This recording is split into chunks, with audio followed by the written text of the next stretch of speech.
Hello everyone and welcome to Season 3 of the egoTSET, where we are completely changing everything up. We're going live and we're not just listening to me prattle on about God knows what. We're actually talking to another human being, if you can call him that. It's Kai, ladies and gentlemen, and in betweens, unbeknownst and in betwixt. Say hi, Kai. Hi. So, yeah, how you doing? You all good? Yeah, not too bad, Tom. You? Oh, you know, it's the way it is these days, you know, it's not too bad. Being stuck indoors all day. But it's not too bad. Could be worse, could be worse. True. So, yeah, it's true. It's true. So, today we're going to go with, we're intending to do a few of these and sort of delve deeper into your background and your personal life, as it were, at some point. Not too deep. We're not going to be airing any dirty laundry. Don't worry. It's fine. But yeah, no. So today we're going to start off on a nice, soft, fluffy subject and topic we can talk about. And that's some of your favourite video game related memories. Cool. So, what would you consider the most important video game that you've played? The one that I've played most often, which I've had most interest in, is Assassin's Creed. Okay, just for clarity's sake, is that the original Assassin's Creed or is that one of the sequels? Or is it just the whole series in general? I've played up to, I started playing, I think, Rogue, and that's where I kind of left off, so I need to pick up from there. But anything before Rogue, I've done. Okay, so let me, because I can't remember Rogue. What was the one before Rogue? Because they stopped giving them numbers, and they started blooming giving them stupid subtitles. So I'm completely lost with that. I played it years ago. I've kind of since then. That's all right. That's all right. Let's see. Release history. What they got? So Rogue. That was. Oh my God! There's too many of them. Right. Rogue was the one after After 4 Black Flag. So it's basically 5. So right. Yeah. So you basically the first 4 games and all their subsequent spin-offs. Yeah. Yeah. Okay. Okay. So, I believe that was using the Xbox, wasn't it? The 360. It was. All of them, and yeah.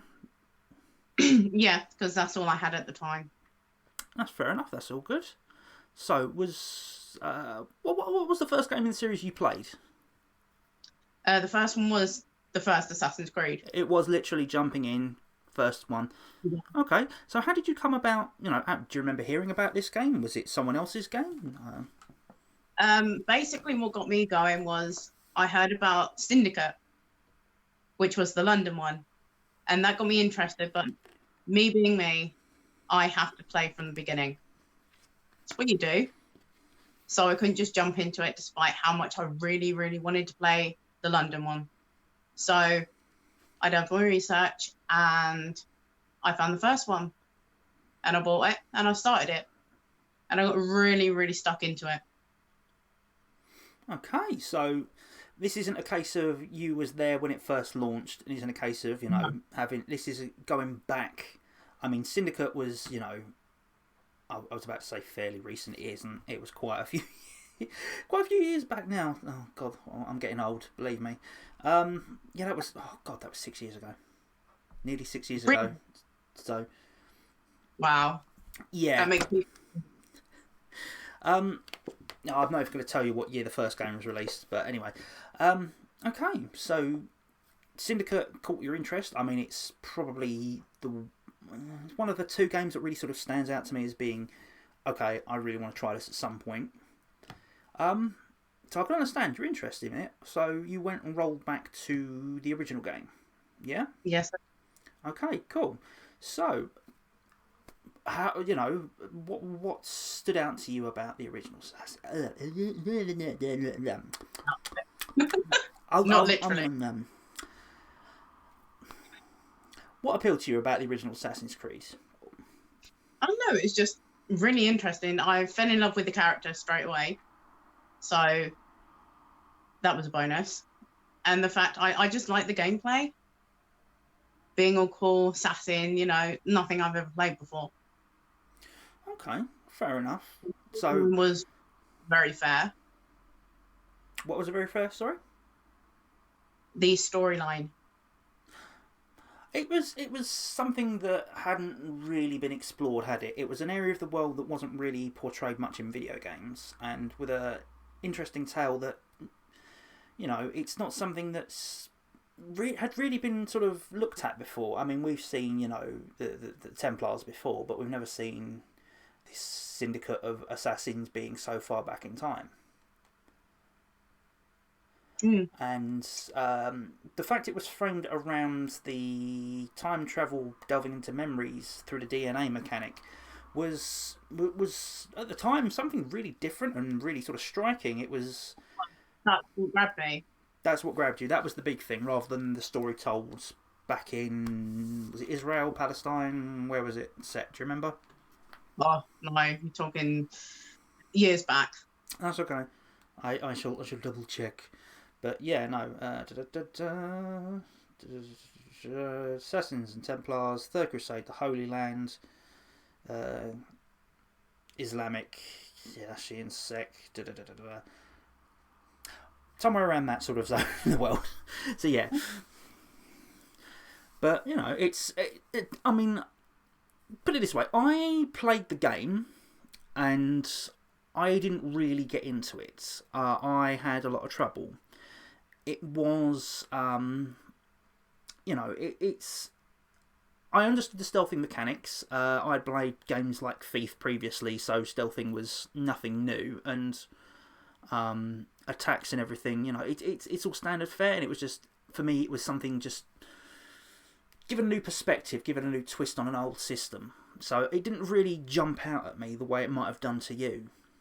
Yeah. Because obviously you hadn't you minimal experience with any sort of mechanics like that. Yeah, because gaming wasn't my thing. I was too busy working, being an adult. I never got that sort of through. Are you trying to have a go at me, are you? Yeah, saying I'm lazy. Maybe. Hello, Wolfie. How are you, mate? You all good, mate? Good to see you. Mr. Wolfwood has joined us in the chat, watching us live. Lovely. Do feel free to drop any questions, jump in with any opinions. It's all welcome here.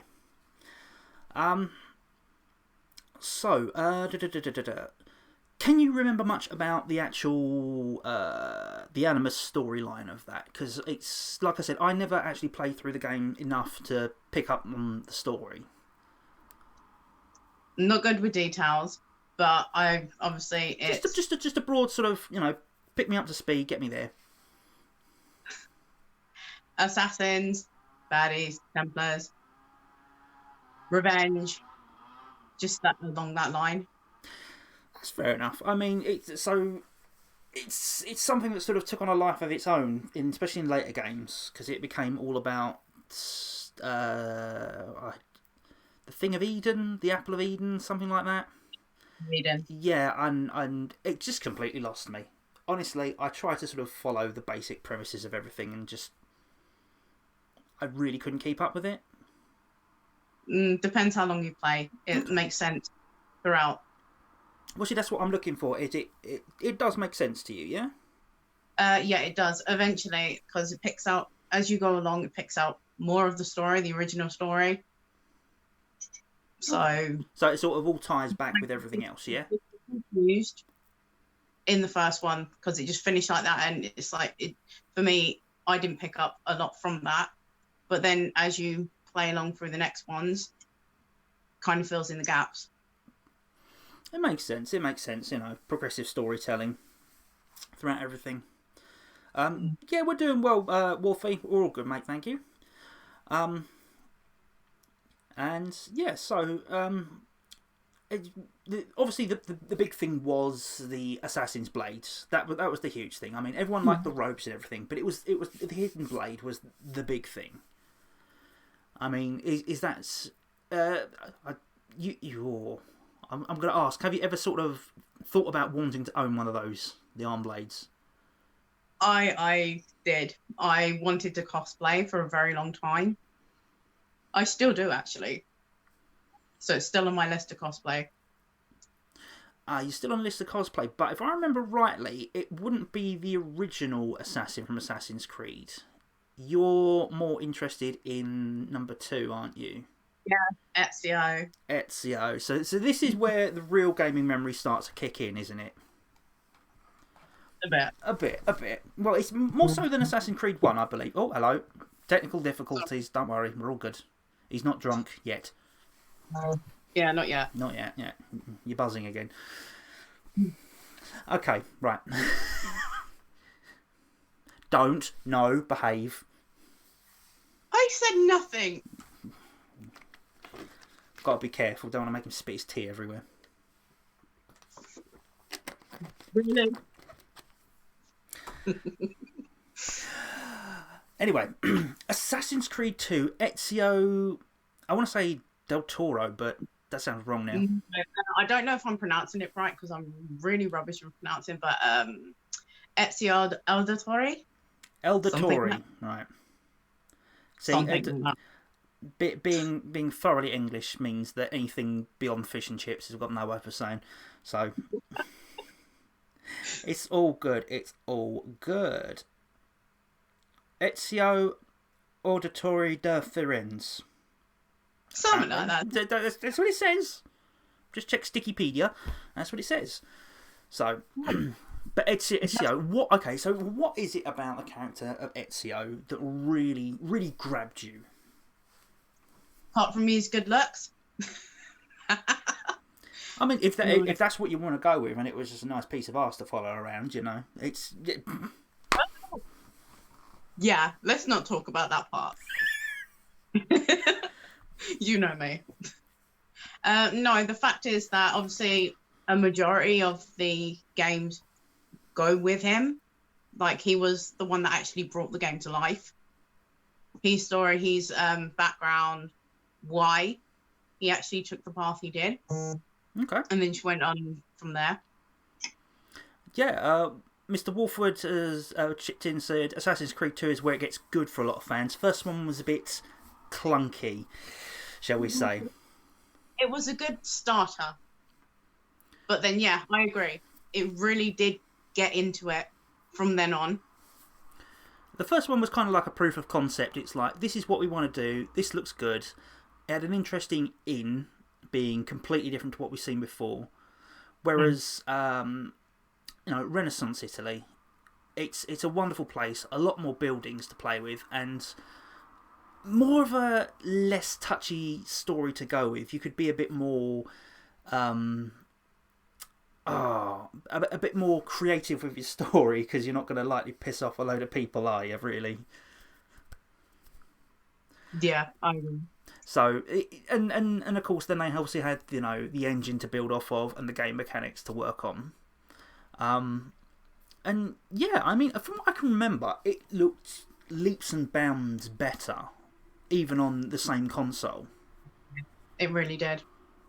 I mean, it's not like it had all the modern day bells and whistles, but I think personally it stands up even by today's standards as a good looking game.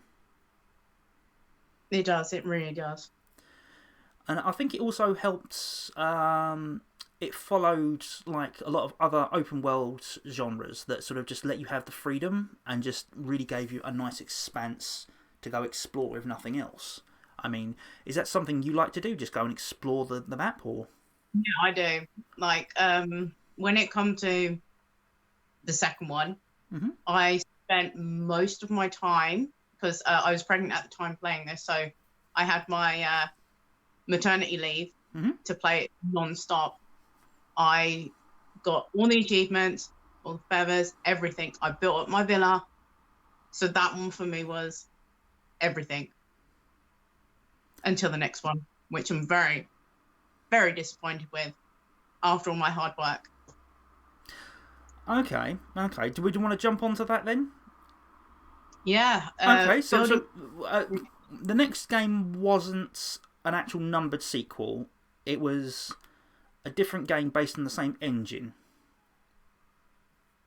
If you say so. Because it was Brotherhood, basically, wasn't it? It was Brotherhood. And it was in the same setting. It was if I remember rightly, it was more or less the same map. Yeah, near enough. Did you Near enough start the off in same map. the Basically, it's what we would have called back in the day, an expansion pack. What now considered DLC. I think that's what it started as anyway, but then developed into its full game.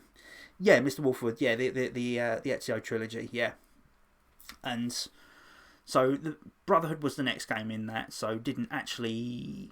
It's like the Grand Theft Auto series where they don't actually number them until they're completely different. So building on from the Assassin's Creed 2, what's upset you about Brotherhood? It's really pathetic, but I spent all my time building up my villa, and in the next one, it's the first thing that happened. Completely destroyed villa. I know it doesn't count with the other one, but to me it did. Talk to me, explain to me, because I played Assassin's Creed 2, but I never touched Brotherhood because, like I said, I always felt it was like an expansion pack. So I never even bothered with it. So what exactly happened? Once you'd made your wealth and got your status and you were suddenly, top dog of all of Italy, what happened from the following game? Basically, it starts off with a war at your villa, and it gets destroyed. Okay, so is that all the personal belongings? That's everything sort of just gone? Yeah, and that's the last you see of it. Okay. Just a quick sort of interesting question to ask. Do you lose sort of all the contacts you had previously? Because I imagine in the first game. Why have I still got that on my sleeve? I have no idea. I just noticed. What the fuck is that? It's a barcode. Why have I got a freaking barcode?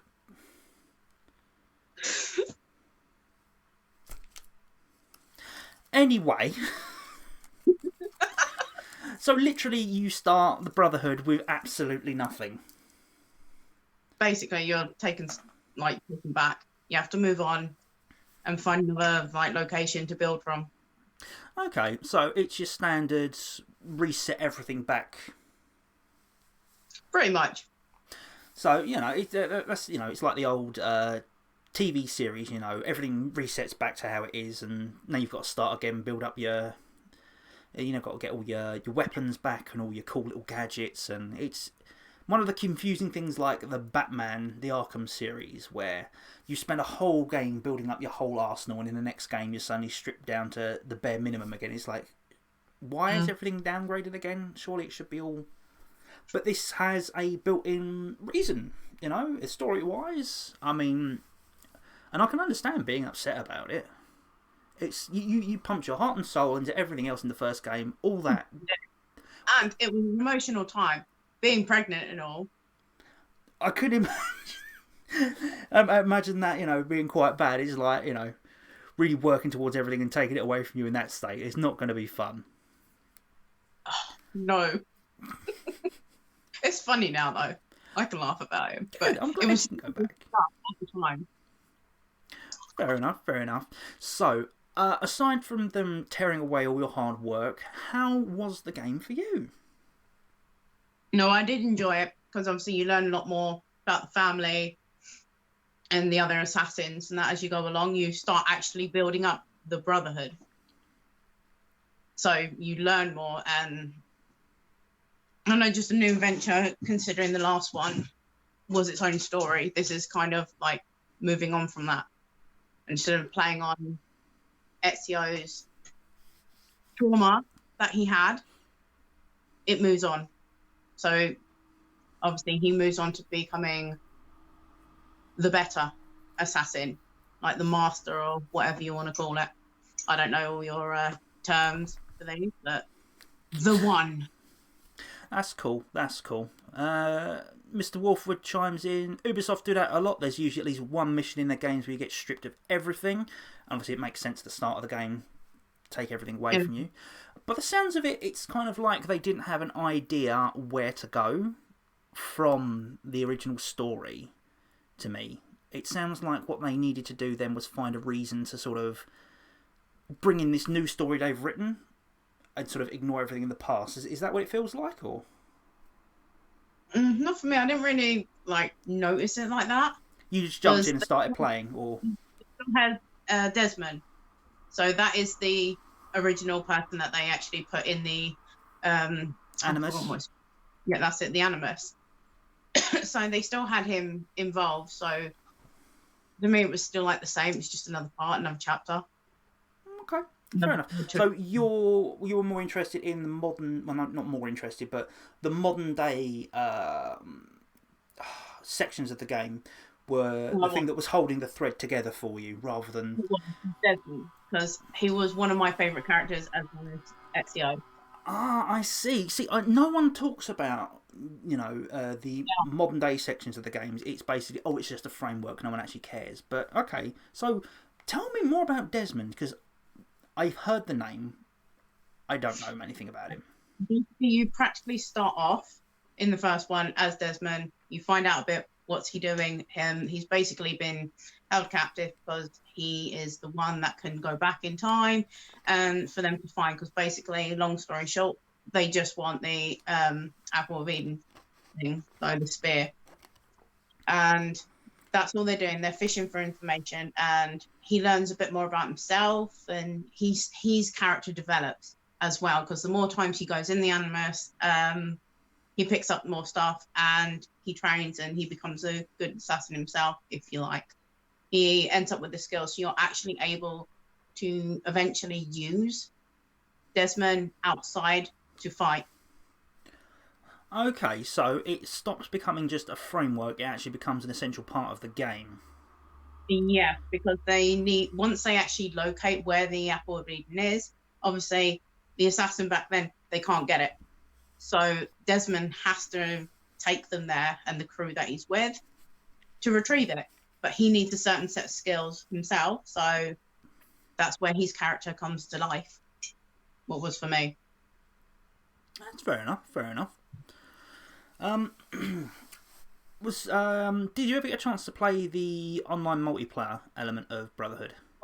I didn't, and I was really disappointed with that. Okay, that's fair enough, because obviously you jumped in later into the series, for anyone who's just joining us now. So obviously you were way past when the servers were at the most popular, and so obviously you couldn't get in, which is a shame.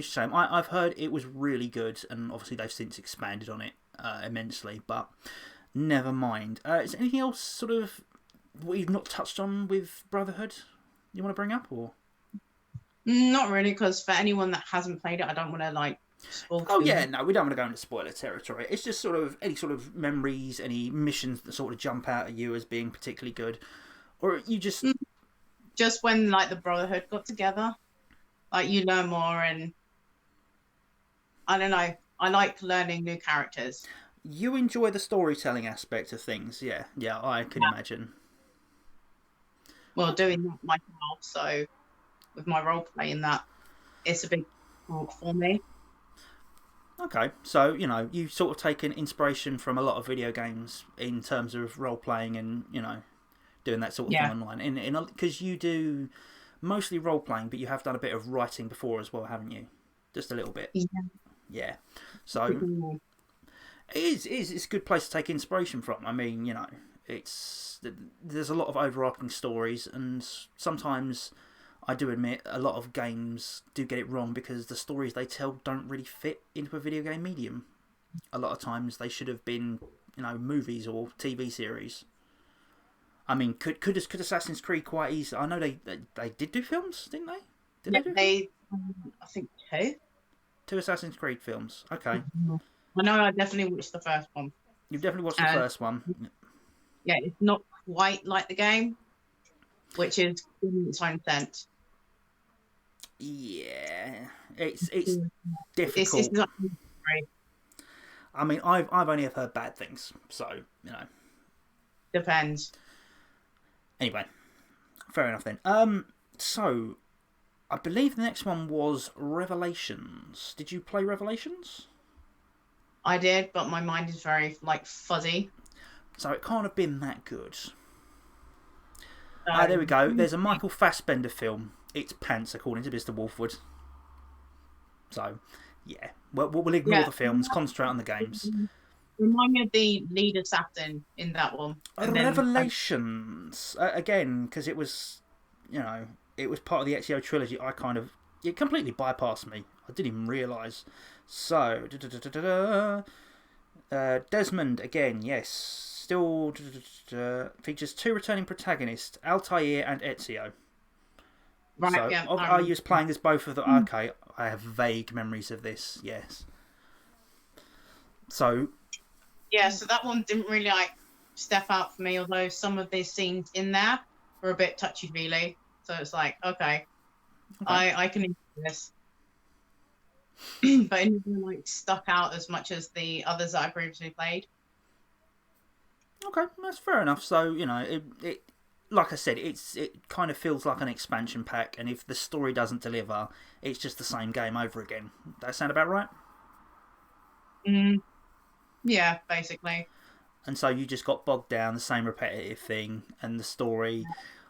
I did it. I completed it because I have to, because I'm that type. Can't just forget about it. Move on to the next one. Christ, don't ever get into the Mega Man games, for the love of Christ. Don't ever do that. Okay, so but we've touched on the Ezio trilogy, I think. What followed that was Assassin's Creed 3, which I believe, I might be wrong, but I think the assassin was Connor. It sounds familiar. It's during the American Revolution. Series protagonist Desmond again. Connor, there we go. Yes, Connor. Now, my memory not as bad as I thought. No, he's really quite good apparently. So Connor was a Native American, if I remember rightly. Yeah.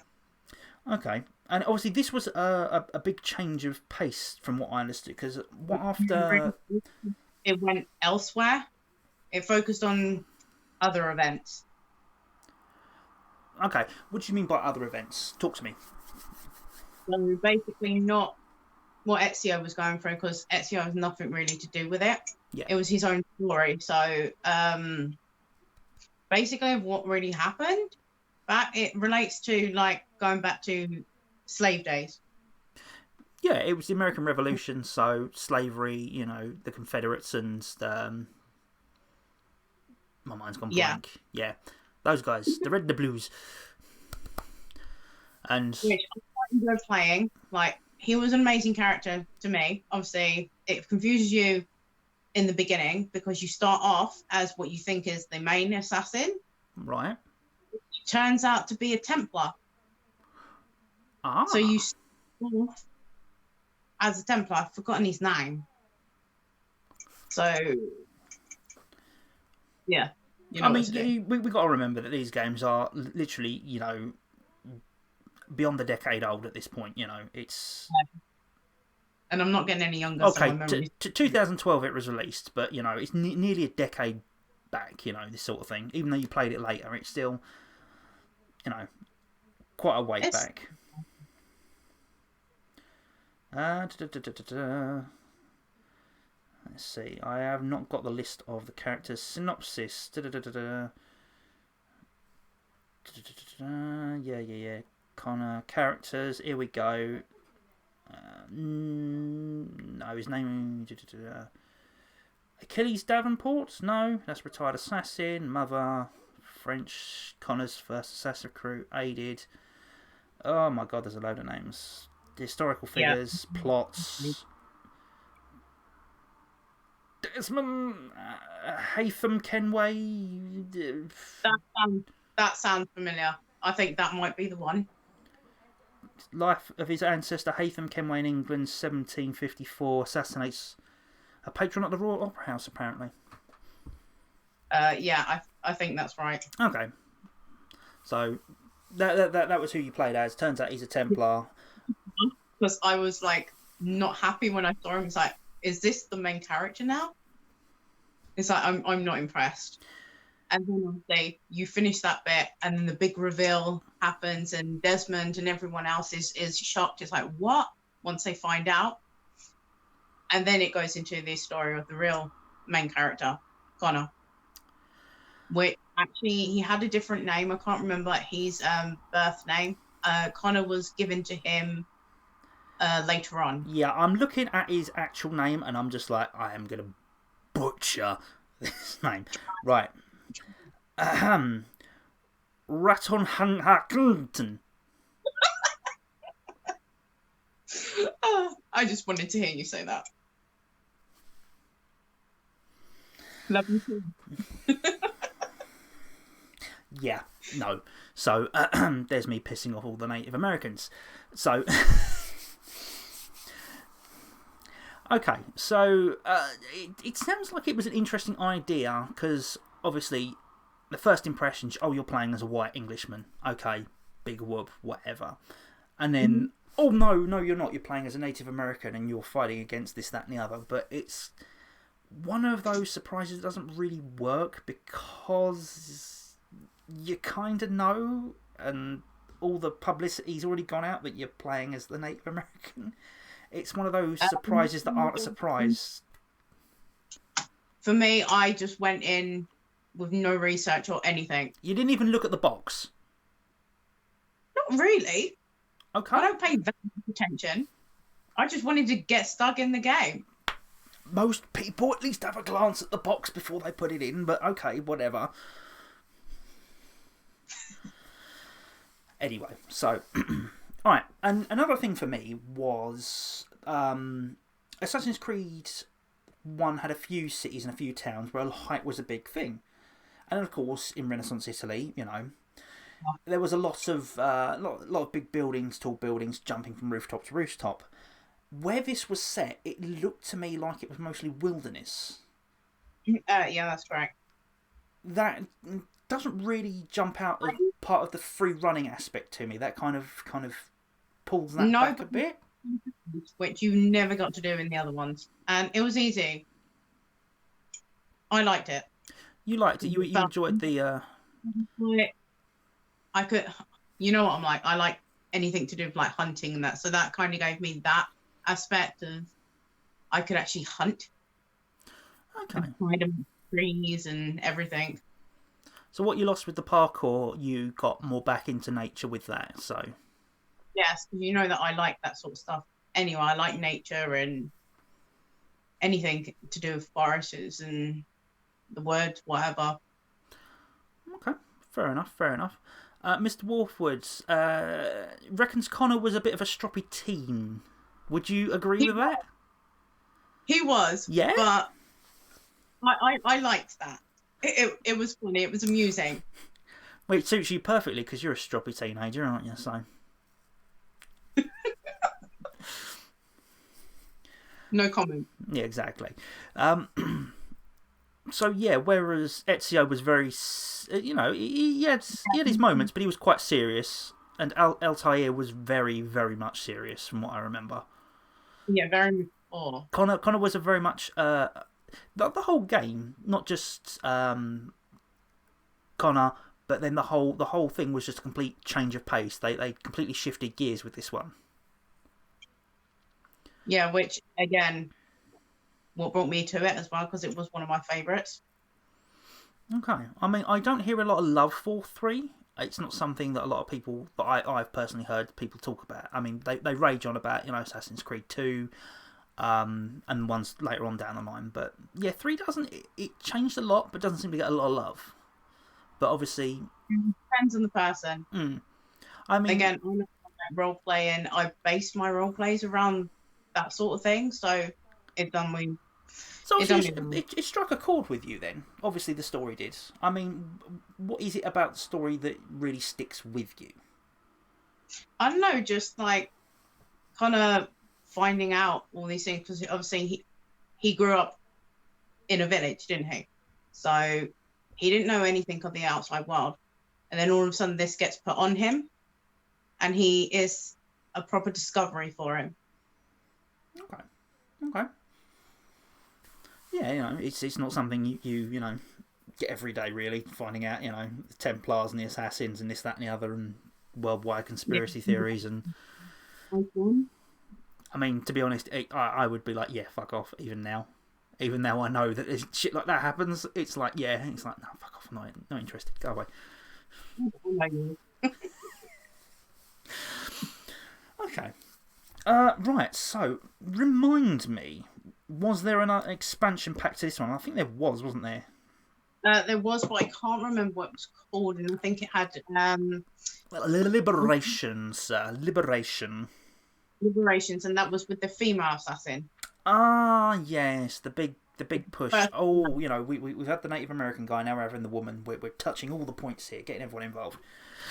But it's one of those that's fine. I mean, a lot of people throw a strop over it, but then we don't deal with those kind of people that got upset over that sort of thing.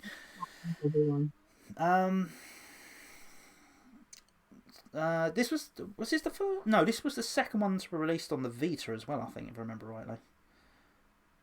Had a cut down version released on the old PlayStation, the sequel to the PSP. Mm-hmm. So, how was obviously taking a change of pace from the Ezio trilogy? They've now swapped the assassin. So, how was this like the Ezio trilogy? Was it not? Is it completely different? Does it follow on from the story? Is it one of those that happened at the same time? Talk to me. It took like steps backwards. Like, I didn't enjoy it as much. Like, she was good. The storyline was okay. But, I don't know, for me, a bit predictable. Okay, so basically just hitting all the usual points where they've already done everything before. They're just going to hit that. And she was so slow. It was compared slow. to everyone. She was just slowing herself, and I kind of got bored. Did she have? Was she lacking a personality? Would you say? Definitely. It sounds to me proper character to her. Really, she was just like one tone. Okay. Well, she's got no character arc, and she's got no time to do anything, so it is a little bit more tricky.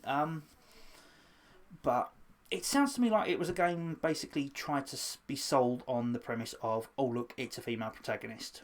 Would you agree? Maybe. I mean, there's nothing wrong with wanting to have a female protagonist, but if it's just for the sake of there being, oh look, we've got a female up front, it doesn't make a good game. It's just pandering then at that point, for all the good it is. I prefer, like, if you're going to have that sort of game, I prefer male leading roles. Yeah, I mean, I can understand it's sort of like one of those things. It's like it is a standard sort of male sort of thing. It's personal preference, really. I mean, I've got no problem either way. But if she had some kind of character, I don't think you would have had as much of a problem as she did. Personally, yeah. So apparently one of the later games, Ubisoft, which, to be fair, they're absolute scumbags, as we've now discovered. I mean, I'll bring that up with you in a second. They claimed we can't do a female assassin character model, even though they did it for this game.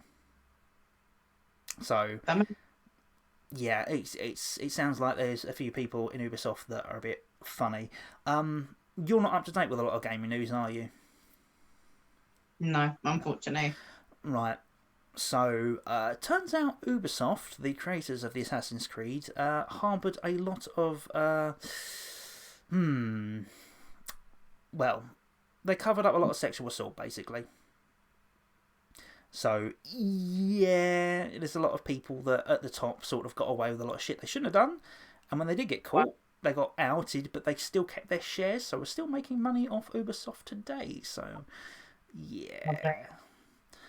So, whilst we can talk about these games and say, yeah, definitely seek them out, don't be giving Ubisoft money for the love of monkeys. It's not good. Get them pre-owned, from what I'm saying, basically. Yeah. Okay, so we're not too fussed about Liberation. It's a game. It's not huge. It's okay. So no real memories. So forgot, like, first of all, basically, out of all the other games, it's the first one that didn't stick out. It does sound like it was just a cash in. It was just like, we need a game. Everyone likes Assassin's Creed. Put that one out there. It's done. So, now here's the one that everyone claims is the best, from what I'm gathering. Assassin's Creed 4 Black Flag. Now, if I remember rightly, there was some ship piloting in the previous games? Yeah, in the last one with Connor, but not as much. That's right. And of course, people like that so much, they decided to go full pirate. We're having a pirate assassin. Yes. Right, I've got mixed feelings on this one. Like, it was a good game. Okay. The storyline was brilliant. Characters, amazing. However, for me, it put off because I felt most of the game was just filled up with riding the ship. I don't like that sort of game because it's boring, and I'm not into like the ship wars and everything.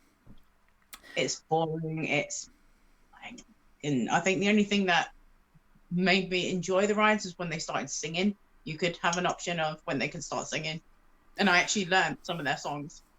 Okay. So, what you're basically saying is what I kind of presumed it would be, was that it's not the classic standard stealth 'em up that the Assassin's Creed had become known as. It was like, this is but it was mainly at the sea. Yeah, that's the mechanic everyone went gaga for in the previous game. So they just basically give you, okay, they've done it. Boat. And okay, so that really kind of doesn't suit you. I mean, you know, a popular opinion is what's going to win everyone over, unfortunately, at the end of the day. From what I understand, I mean, to be fair, right, it's not something that any game has previously been able to really capture and sort of really give you that sort of I'm a swashbuckling pirate feel. I mean, would you agree? If it was not an Assassin's Creed game, would that be a good experience? Possibly, but if it was like that, I just probably wouldn't play it. It's not your kind of game, so you can't really, give an opinion. That's fair enough, you know. Based on islands and everything like that, and if there's a little bit of travelling, but I don't like focusing purely on that. I mean, to be fair, right, this was a problem for me with The Legend of Zelda Wind Waker, was that most of the overworld was water. And so the only way to traverse it was on the boat. And the main problem with sailing on top of the water is there's fuck all happening. Yes. It's just dull. I mean, yeah, you can throw the occasional ship to go and plunder, or there's the occasional little island to explore, but for the most part, it's an empty world. Whereas you go back like 2 games previous and you've got Renaissance Italy and it's just like full of people and places and little villages and all sorts of things to interact with. So that kind of takes away from what you would consider an Assassin's Creed game for me. Yeah, although it did have some perks that I did like. So I like when they were out at sea, you could actually like dive in, you could go get some treasure and that underwater. You could hunt, so you can go fishing. Okay. So that was okay for me. Changed it up, gave it something slightly different. I mean, okay, protagonist wise, because we haven't even mentioned. I mean, any of the characters stand out to you? Yeah, Edward, the main assassin, basically. Edward, the main. okay. Like, he was actually quite good. Completely different. He had a family and everything. So he did have a background and, like, something you already know because it kind of told you his story beforehand. Okay. You obviously find out a lot that happens. A lot of things do happen. They change. And, again, it was more touchy-feely as well for some of them because I really bonded with some of the characters. And for me, the ending, I don't really cry or anything in like games, but this one, it got me. Okay. It really, and yeah, we don't talk too much about that.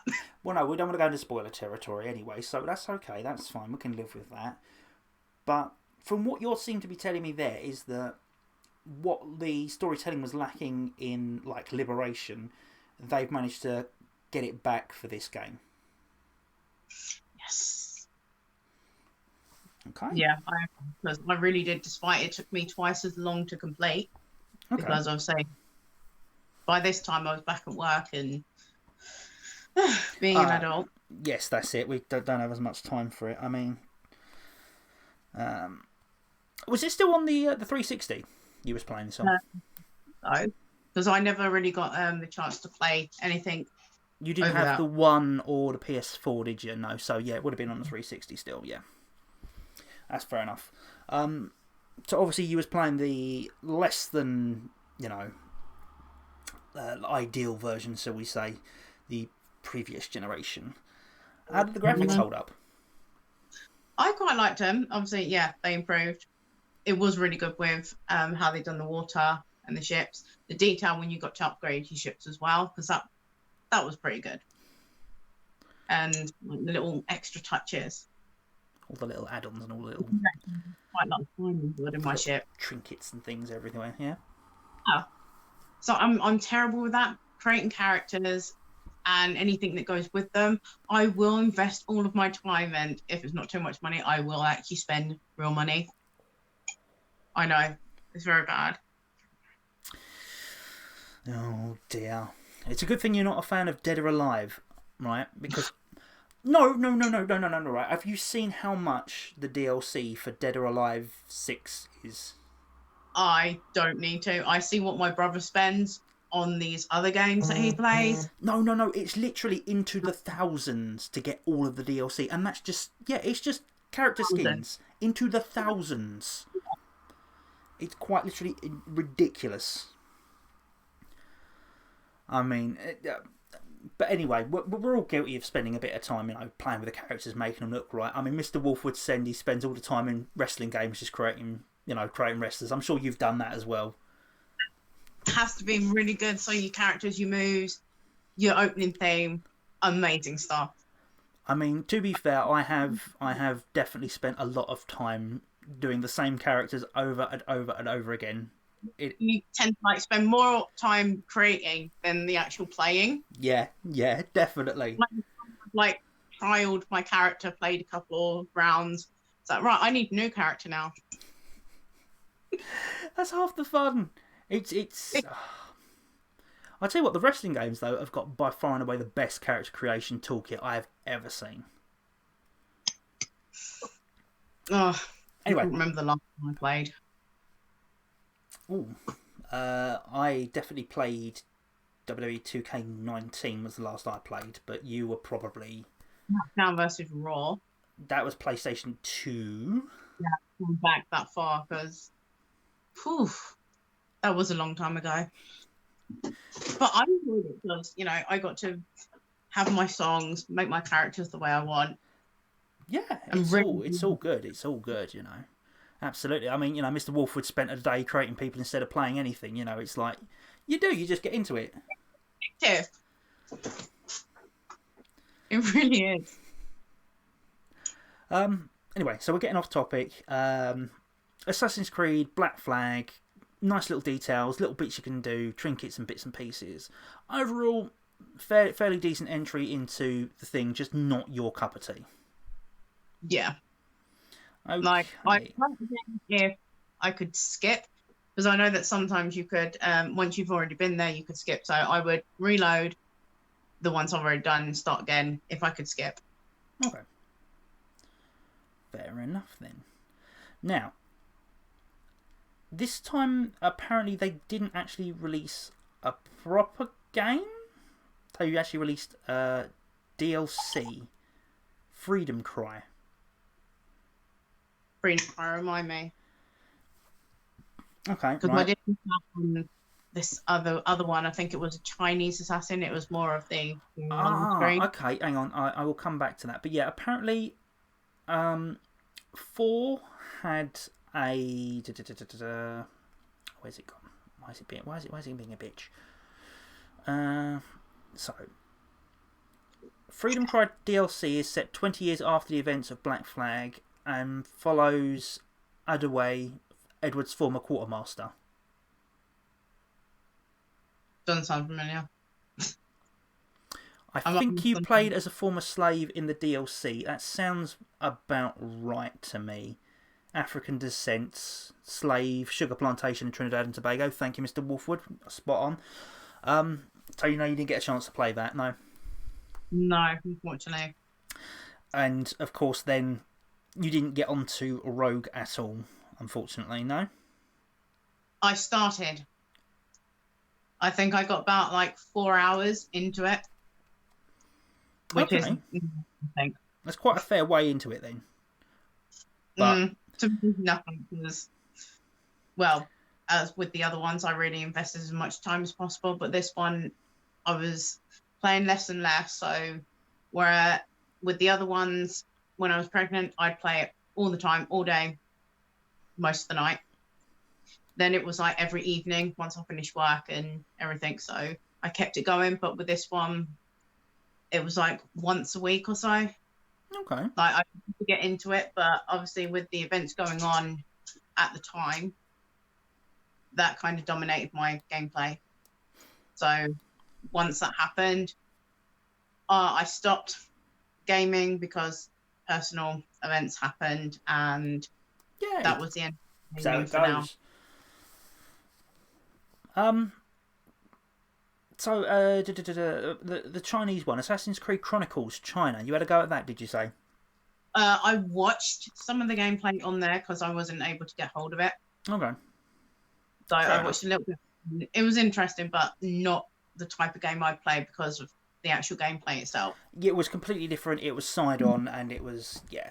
I had a go at it, and I quite enjoyed it myself, but then I do have a love and a massive nostalgia thing for the old Metroidvania-style games, so whilst the gameplay wasn't necessarily for me, because I'm very much a rushing, all guns blazing kind of player, so stealthing is not quite my expertise, but I don't know, I quite enjoyed it for what it was. So we won't worry too much about that. So basically, your big thing was Assassin's Creed from 1 up until 4.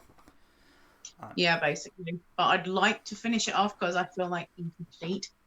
I mean, I definitely need to at least have a go at Black Flag and have a go at driving the boats. Because that's obviously. I want to see that. You want to see me driving the boats, yeah? I do. We might be able to arrange that, don't worry. What else? Also, Syndicate, where you play as the siblings, I think. Yeah, I think so. And just the fact you start in Croydon, because obviously, hey, local team, Croydon, great.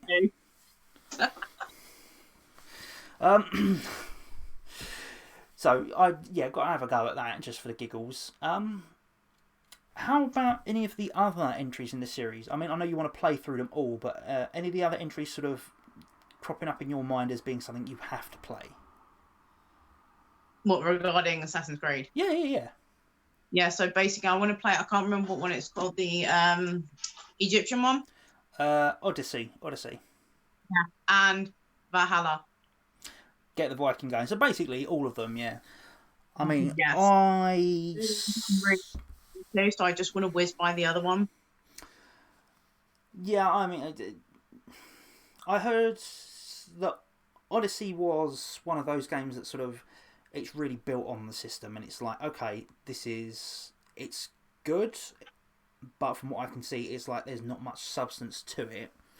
Whereas Valhalla's basically taken it and built on it, and that's the better game. I mean, I could be very wrong, but that's what. I have high hopes for that, but I like Vikings, so. Can't go wrong with a few weirdy beardy Vikings, can you? Let's be honest, it's always good fun. The interesting thing about that, for me, is the fact it's set in Britain. And there's not a lot of seafaring. I would have thought Vikings seafaring, surely that would have been. But I don't know. Like I said, I haven't played the game, so I don't know for sure. But definitely seems to be one of those that's definitely worth checking out. and I really do. Like I'm craving it because Assassin's Creed is my go-to game. So thoughts on the game series as a whole, you know? like I really enjoy it. It's like it has the history, Mm-hmm. it has the blood and the obviously the assassins, and you know, The assassinations, you get your viscera, yeah. like there are some really impressive like moves, and obviously the leap of faith. That's really cool for me. That's all right. We'll jump off this massively great big building, and this small bit of hay will save me. Yeah, mm-hmm. And the cart doesn't explode underneath him. The wheels don't fly off and kill innocent people left, right, and centre. It's still rather cool. It's quite. I have to admit, it does get the adrenaline going just a smidge, just a smidge. Yeah, and watching like going back to the movie, watching the stunt double do that, because I watched it over and over again. It's like the amounts of times he had to practice that they done from lower ledges and then for the massive drop. It was just fascinating. It is. It's always. I've always got a huge, respect for all these stunt actors and actresses. It's quite something. But then, being from a wrestling sort of, Yeah, thing, it's like I'm interested in that anyway. So that's my kind of thing. So yeah, I don't blame you. I like my adrenaline sports and everything, so stuff like that is really cool. Mm-hmm. If I had the guts to, I'd give it a go. Fair enough. Fair enough. So yeah, it's So of everything, what is it that really sticks with you from Assassin's Creed that makes you really feel connected to the series? Again, just the skills. These people that can do amazing things that not everyone else can do, like a secret club, and it's not your typical scenario. These are these amazing beings, and they have the park run. They climb, they slash and dash, and there's just a thrill. And obviously the characters being so beautiful and everything. That's important to me. It's like real world superheroes sort of thing, yeah? Pretty much, yeah. Okay. It is a massive way of escapism, It's a lot of games, you play these super powered beings with these far fetched scenarios, whereas this is sort of, I wouldn't say necessarily grounded in reality. I mean, Leonardo da Vinci's tank kind of goes a bit sort of okay, but it's enough reality that you can sort of easily lose yourself into it, yeah? And of course, Yeah. based on a lot of real world places, real world situations and times, it does help. It's one of those things. It's really sort of helps draw you in and keeps you feeling like you're not straying into some science fiction show, despite the fact you're travelling back in time through your DNA to your ancestors' memories. We'll ignore that bit. Well, you got to have some like dramatic thing there, haven't you? Yeah, I mean they near enough abandoned that mostly in the future games, wasn't it? I mean, wasn't it like 4? They kind of just went, yeah. You video game development thing, whatever. Just go play with the boats. Go on, sod off. Yeah, and obviously you've got like the whole Desmond story, which I don't know what happens, but that was very disappointing. Such is life. Such is life. Okay. Well, we've been going for nearly an hour. I mean, we can move on to other subjects if you want and try different ones, or it's... We can see, but see how long it takes until my daughter decides she hears me. That's fair enough. Okay. Yeah, the modern bits are really small in the newer games for Assassin's Creed, so yeah, they did kind of move on from that, but hey-ho, it is what it is. So, what other video games were influential and important in your development as a person, as it were? Fable. Oh, Mr. Molyneux's open world adventures. Now, again, not something I've massively jumped into. Fable had the wrong sort of tone for me. No, 2 I think it was what I played. Because I heard good things. I heard, alright, fine, despite being made by the auteur creator that, you know, is a bit of a liar, shall we say, when it comes to his gameplay features. I tried to. The tone didn't sit right with me. The gameplay didn't really grab me. So it's not something I've really looked into. I mean, was it another case of you've heard about it and had to go back to older games? No, funny story, actually, because when I heard about Fable, I wasn't really interested, but basically the situation that I was going for at the time left me with an Xbox with 3 games. 2 were football and 1 was Fable 2. And I got bored. So I decided to give it a go because I was off work for 2 weeks. And I'm like, I am bored. So decided just to go into it, start playing it, realised, okay, this is not bad actually. Like, I like it, the fact it's just, again, has a bit of a story at the beginning. Obviously, I don't know what happened in the last one, so a lot of it didn't make sense to me. Okay. So I didn't know all the characters which apparently appeared in the first one. But it was like, all right, I'll go with it. And you can build up your character so much. It's not greatly detailed, but you can buy clothes, you can change hair, and you can build up like the physique and the other abilities and stuff like that, and just improve there. Although I have no idea what happened to my character, just ended up looking like a beast. I'm like, okay. So by the end of it, no, because there was the morality thing in this, wasn't there? Whereas if you did good deeds, you become more holy and had a halo and all that sort of gubbins. Whereas, obviously, you decided to be the complete dickhole that you are and fucked everyone over. Yeah? Pretty much, although that's more of the third one of being a tyrant. But yeah, pretty much. Okay. I found enjoyment. And I'm the good guy. It's so boring playing the good guy. Oh dear, yes. I realised at a point near enough, like coming towards the end, it's like, what the hell happened to my character? Like, I maxed up everything, but it didn't stick with me. It's like, why do I look like that? It took a while, and yeah. Okay. It's a totally legitimate way to play. I mean, it's not the kind of thing you could get away with doing in real life. So, you know, you want to, experience it from the other side, sort of thing. So. Oh, of course.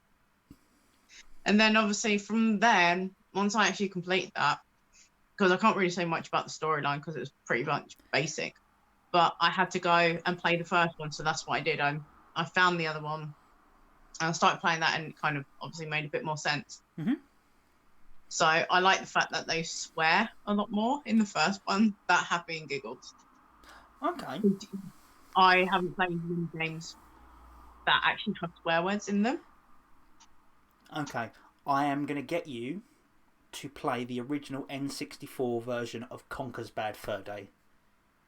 Okay. It's fucking brilliant. I absolutely love it. It's funny. The gameplay itself is a bit squiggly, but, it's a good game. Very funny. So, Care to give me any spoilers? Care to give me any spoilers? well, put it this way. There's a small caricature of Death who hates cats because they will have 9 lives.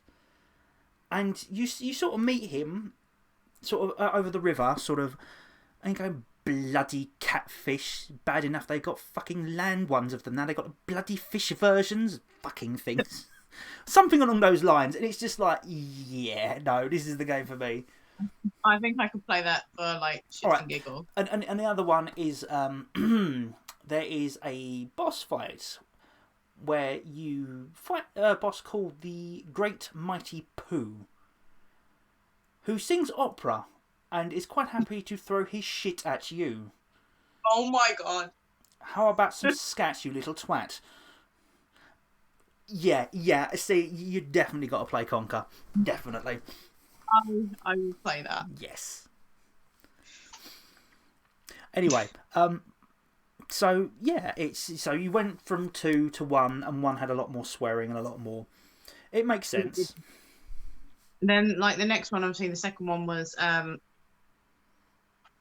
it was toned down a bit more. Yeah, I think the idea was Fable 1 didn't sell as well as they thought, so I think the publisher, I don't know whether it's self-published or not in terms of Molyneux, I can't remember who. I have it. I have the information in front of me. I should really, use the information. Publishers, Xbox game. Yeah, Microsoft probably wasn't too best impressed with it not selling as well as it did, so that's probably why it toned down for the second one. Yes, and then the third one, near enough, no swearing at all, which kind of lost it for me. But I did prefer the gameplay. Okay. And the graphics compared to the other, but as Fable, sorry. No, I was just gonna ask. So, how did the gameplay differ between 1 and 2 and 3? You could just do a lot more, and obviously you could play 2 players. You could play like 2 people could play at the same time. It was Fable 3 was cooperative. Yeah. Oh, near okay. enough. Yeah, no, that's something that bypassed me. No, I remember playing it with my brother because I actually found the so I can get more money. So we worked together. Good teamwork. Okay. And I got forward, so I actually managed not to become a tyrant, pay everyone off, and fulfill my promises. So that was very impressive. Look at you. I know.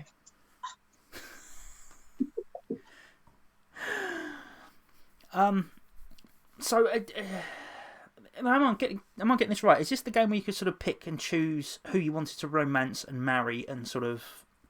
Yes, you can. So basically, how it works is you have options. So you have this side and you have that side. Now, whatever one you choose is how the rest of the game will play out. So you have obviously the good side and the bad side. And the game really tests your patience or whatever you want to call it.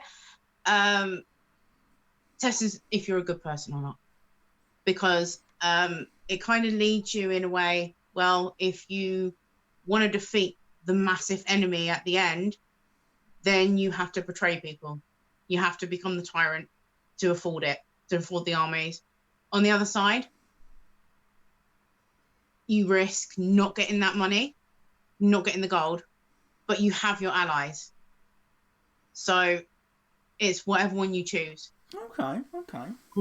You played it like me and cheated. And I managed to, obviously, get a win-win, get my treasure, keep my allies. Still remained wholesome, ever loving as ever. Yeah. And I got wings and everything because I was an angel, which is a fact. Sorry, all I can think is Soil Halo, I will stone you, my little Halo. Is that what you think when you see me, yeah? Yeah, pretty much, yeah. Okay. So, yeah, I mean, the gameplay appealed across the entire series. It was pretty hack and slash from what I remember rightly. There was a little bit of magic thrown in as well. Yeah, very much. So, obviously, it was the gameplay itself was fine. It's more the story and the customizable and the options that really drew you in. Is that what you're saying? Yeah. Yeah, okay. Like, I liked it because, obviously, I had that little bit of power over what I was choosing.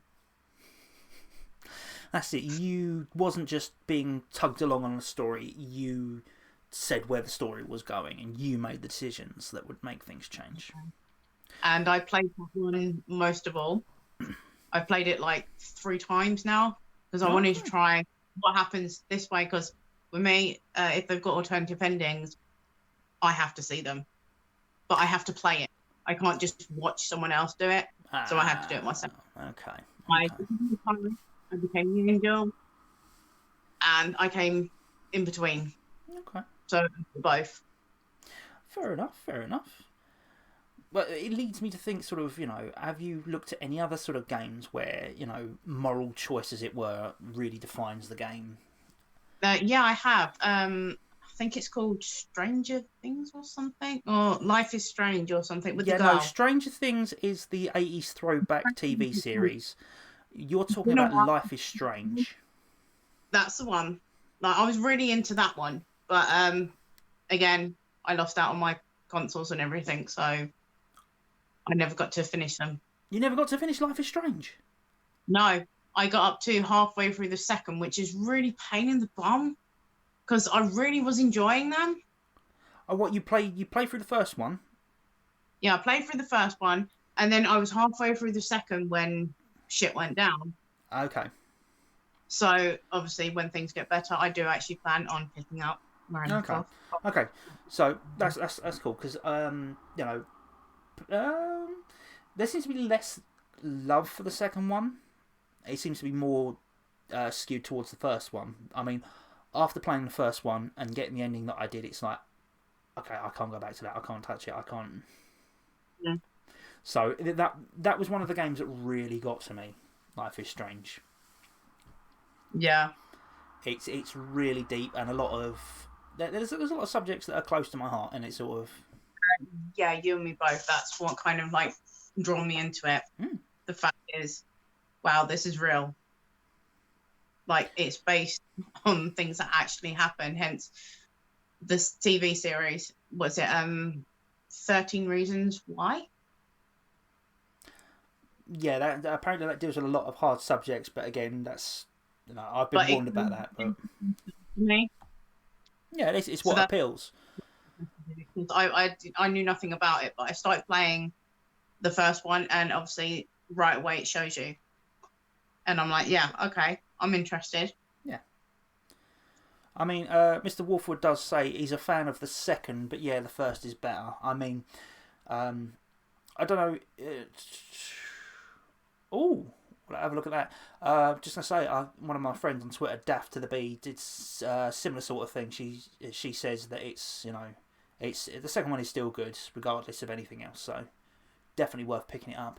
Apparently, Tell Me Why is another one of the games that's worth a look. I've not Okay. heard of this one, Tell Me Why, so I'm going to have a quick look at this one. Yeah.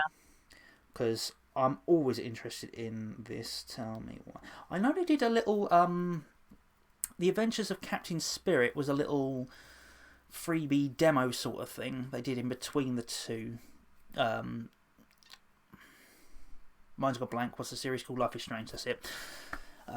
It was really interesting. It featured around a child who was living in a home and he was basically neglected, and I think it was implied there was a bit of physical abuse from the father, but never showed anything. But it was implied, and it was a really interesting little tidbit of a thing. So Tell Me Why, episodic narrative adventure. Don't Nods, yes, fantastic. That's the developer. Released in 3 things. What's the plot? What's the plot basically? Oh, okay. Confesses to murdering his mother and sent to a juvenile detention centre. Okay. Ah, okay. So, 10 years later, an adult Tyler who has transitioned to male returns to Delos Crossing and reunites with Allison. Twin. Ah, there you go. I think that one might be worth having a look at then. Thank you very much, Wolfie. Okay, so if you can like send them over once we're done, I will have a look. I will send you the link to that. You can have a look at that, and I'm sure we'll find you a way of playing that at some point. Absolutely. So, okay. I'm trying to think of other games that had really important consequences where you picked and chose what happened, but it's like not a great deal of them come to mind. It's really difficult. Oh no, that's it. Fahrenheit, also known as Indigo Prophecy. You ever heard of that one? No. It's the first of many games. Fahrenheit, no, in Indigo Prophecy, that'd be the first way. Prophecy. So, Quantic Dream. one of David Cage's things. So basically, it was the first game that it was a bit sort of surreal, bit of sci-fi, bit of horror element. And you had in real time to act and react to things going on around you. And whilst there were definite failure states, a lot of times if you missed something, you didn't pick up the right item, you did this, the story carried on anyway. And it depended on what you did and what your actions were or your inactions were that got you the ending that you get. And it was really deep. They then went on to produce Heavy Rain, which is another one of those that's really sort of very much, reactionary, sort of all of your decisions. If you miss something, if you choose not to do something, there are some really, really heavy scenes in that, and it's really, really well written from what I've seen. Definitely another one worth having a look at. The gameplay itself is not a lot. It's a lot of quick time events with Heavy Rain. So lots of push the buttons, prompts, pick up. So the actual gameplay isn't there, but the story and the interaction is basically what you're playing for. Now, was the last one on this list same people? It was indeed. Detroit Become Human. Not heard of that one. Basically, no. It was a case of we now live in a world where robots. We have robot helpers. And, no. But no. I don't like robots. I don't like futuristic things. They look human, and it's based in a world that's not too far in the future. But basically, they become sentient, and then it explores the idea of when are they human and when are they sentient and what rights do they have.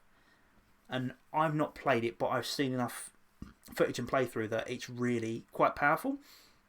Yeah. And again, it's very important what decisions you make.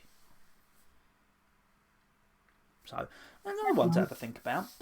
Mr. Wolfwood has come up with another brilliant suggestion. Telltale Games did a lot of narrative choice adventure games. So, their big one was The Walking Dead. The Walking Dead. So, yeah. Did you ever play that one where it's like you watch the story and then make your decision? Yeah, I've watched gameplay of it.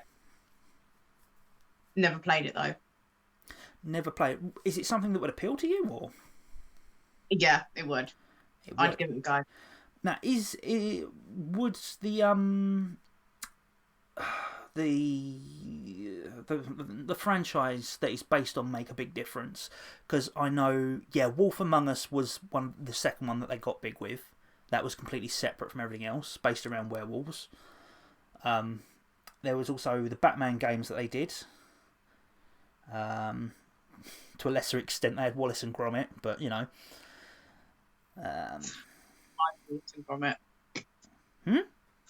I didn't mind Wallace and Gromit. No, I love Wallace and Gromit, but it's kind of a bit different. You got Walking Dead, The Wolf Among Us, and then Wallace and Gromit. But they had a couple of Batman ones. The Wolf Among Us, Walking Dead, yeah. So, I think you should at least have a go at one of them. I reckon. I think Wolfwood is right.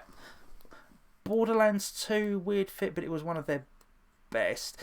Yeah, I mean, Mr. Wolfwood was right. I mean, Borderlands did have a lot of interactive elements, but that's a lot more gunplay. It's not really your sort of style, is it? Running around shooting people. Not really. Too frantic. I need to be in the mood. You need to be in the mood for it, just mindless shooting things up. So you're more a story-based player. You like the... I think yes, but as far as them sort of games go, I think the Mercenaries in Resident Evil... That's about as far as you push it, yeah. To that sort of gameplay. Oh, Telltale did a storyline Borderlands game. Okay. Fair enough then. So, no, obviously in the same sort of style, they based it around the Borderlands franchise, so it might be worth having a look at then. Basically post-apocalyptic sort of, Mad Max style world. Yeah, I haven't seen that. Did they do a Mad Max one? I could have sworn they did a Telltale Mad Max. Or am I imagining things? Only one way to find out, obviously. No, apparently not. They didn't, no. I think it was discussed, but then at that point, before Telltale Games went basically bust, they were producing things left, right, and centre, and there was all sorts of commotion at the time for Mad Max with the renewed film. So it makes sense. It makes sense. Okay. So yeah, storytell-driven games. We covered that and this, that, and the other. Fair enough. Should we continue on and discuss more gaming memories, or? Yeah, up to you. How long you want to keep me for? I'm not fussed, mate. It's how long you want to stay for. Again, obviously, if I need to cut short. Oh yeah, of course. It's completely understandable. So should we delve a bit further back, because I know we've looked at the big games on the 360 that really sort of had your attention, but going back previously, you used to play a lot on, wasn't the PS2? It was the original PlayStation, wasn't it? Original PlayStation. Original PlayStation. So what on the original PlayStation was your go-to? Tomb Raider. Crystal Dynamics. Classic. You basically played all of them, didn't you? Pretty much. I played most of them. Some of them I lost interest in. Some of them I moved on to when the new consoles come out. I abandoned ship. Yeah, fair enough. That's one of those things. It happens. I remember them. My favourite one, though, was I remember a lot about the second one more than anything. I remember one sort of was your basic adventure. You turn up, you do the thing, and the fact it was in 3D, that was the big, it was a big turning point. It was a big coup for. Well, everyone remembers it's a PlayStation game. It was released on the Saturn, but I mean, who the hell owned a Sega Saturn, for crying out loud? But yeah. What was what? That game, when you just said. No, Tomb Raider on the Sega Saturn. Yeah, I don't remember that. That was the Sega console that came out after the. Okay, officially the Mega Drive, but after the Sega CD and after the 32X add-ons. But yeah, that was their big console that was meant to be on par with the PlayStation and the N64, and it sold like absolute crap. Which is a shame, because there's some really good games that have now been lost to time on it. But yeah, Tomb Raider was released on it, and that was I also got a PC release as well, but obviously that was back in the day when running things on a PC was a fucking nightmare. Yes, I remember that. But yeah, no, it seemed to be Lara Croft very quickly became associated with the PlayStation, shall we say?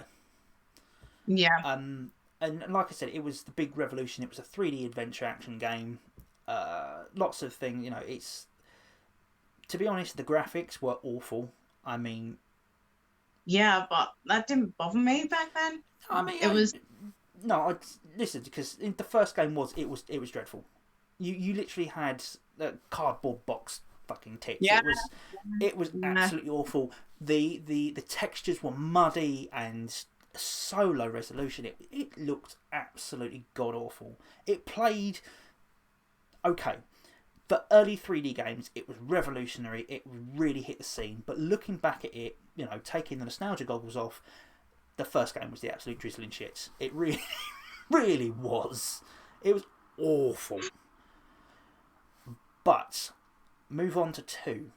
They'd learned from what they'd done, and they managed to craft a game that was not just an action adventure game. They crafted what was really an excellent storytell, with an excellent storyline, halfway decent voice acting, which was really something for the time, graphics that looked better.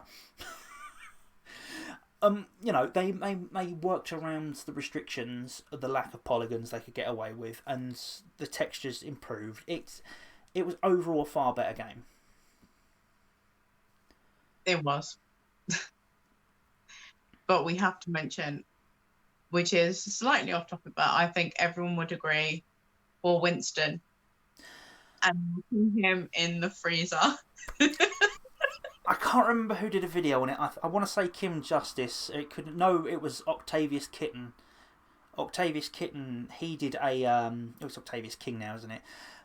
Yeah, he did a video on the Tomb Raider series, and yeah, I think basically everyone who ever played that game locked that butler in freezer. Yeah. That. You had to. It was one of those things. It's like one of the few things you could do with him at that point. Was it the second game or the third game where you got the pistols and you shot at him? Oh my god. I think the third one. Oh, going back now. Yeah, I can't remember because I remember playing 2 recently and I was like, I could have. Moving in to a mansion. The second one, she already moved in and it was a basic layout. And then they changed her home in the third one, and I think that's when they brought the actual like target practice in the actual like hallway, the big hall next to the swimming pool and the kitchen. No. 2 was where you had the ballroom empty and you just had the outside obstacle course and the maze in the garden. My blank then. The third one, I know for a fact, she had the obstacle course outside. She had the tumbling mats and the obstacle course inside as well. Yeah, and she had the quad bike in the garden. A maze she had? That was in the second one. She had the maze. And then the third one, she had the quad bike course. Yeah. Now you had to get the key from the aquarium under the stairs after climbing up into the attic, full of secrets. It was, yeah. It really was. I probably spent more time running around Lara's mansion than I did actually playing the freaking games, to be honest. I loved her mansion. Oh, it was good. I loved most of my time there. Absolutely. I think, to be fair, I mean, there's some interesting set pieces across all of the Tomb Raider games. But for me, the mansion was one of the standout locations. That and usually the underwater sections, because they had my heart going. Great big freaking sharks coming at you, yeah. And you couldn't do much apart from swim away. Yeah, never mind the T-Rex section, freaking dinosaurs, whatever. But sharks. You really traumatized me when I was younger. What did? The big T-Rex. It traumatized. It's like at the time I didn't like dinosaurs because I got traumatized myself going to the Natural History Museum, and they had the dinosaur like the animatronics. Yeah. And I didn't like it. Kind of unsettled me. So when I was playing Tomb Raider, and then the massive T-Rex comes out, it's like, oh my god, heart racing. It's like, no, just die. Get away from me. Oh, did you ever ever play the remastered version then? I did. I couldn't do it. My skill by then I lost interest in it, so my skills kind of like weren't there. I just remember that the original game, the death was, she just dies. But you get to the remake and it is quite gruesome, where the dinosaur tears you apart. It's like, ooh.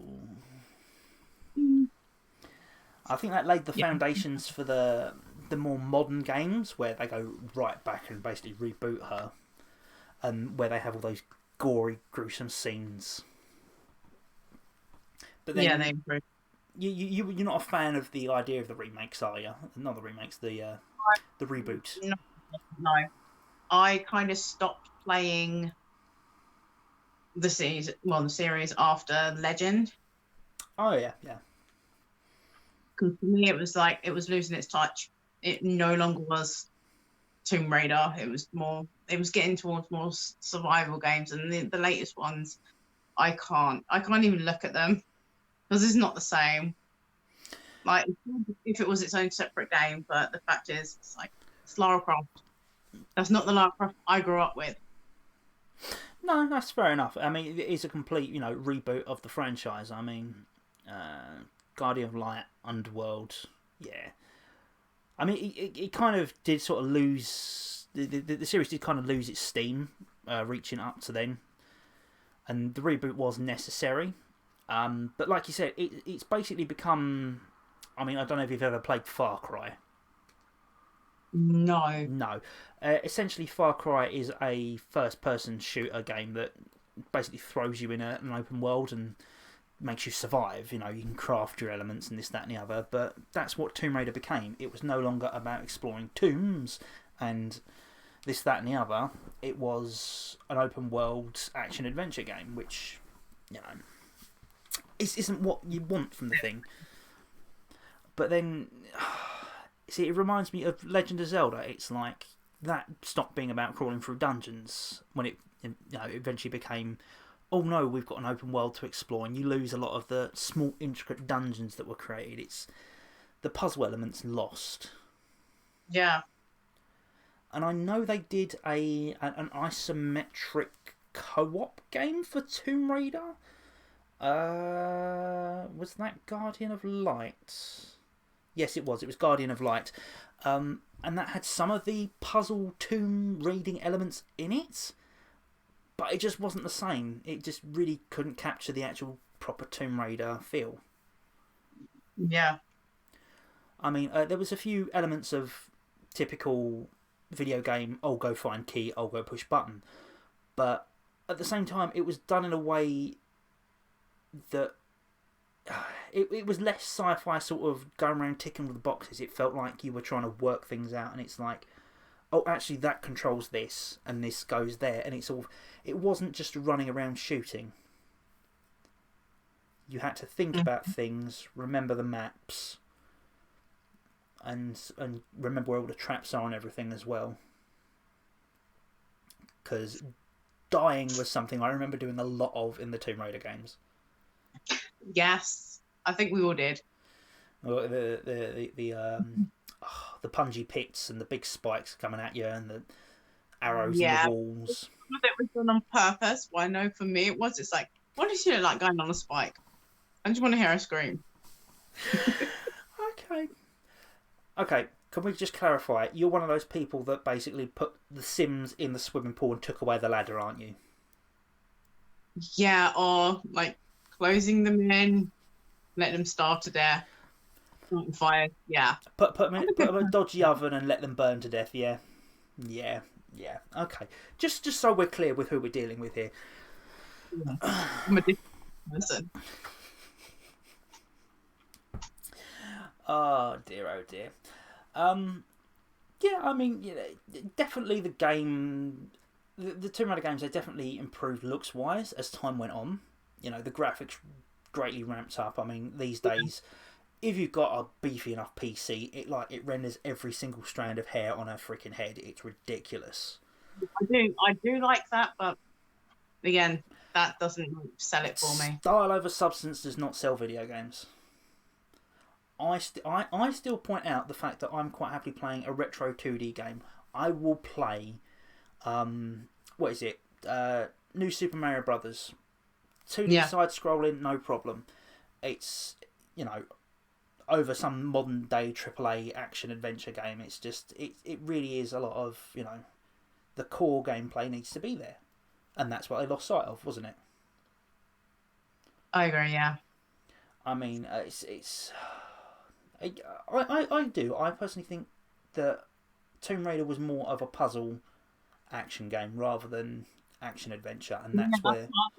Like the magic for me was going in these tombs, seeing these weird creatures. I can't remember what the boss was called, but the skeleton head with the half torso and that that really worked for me. And like Natala, that was really cool.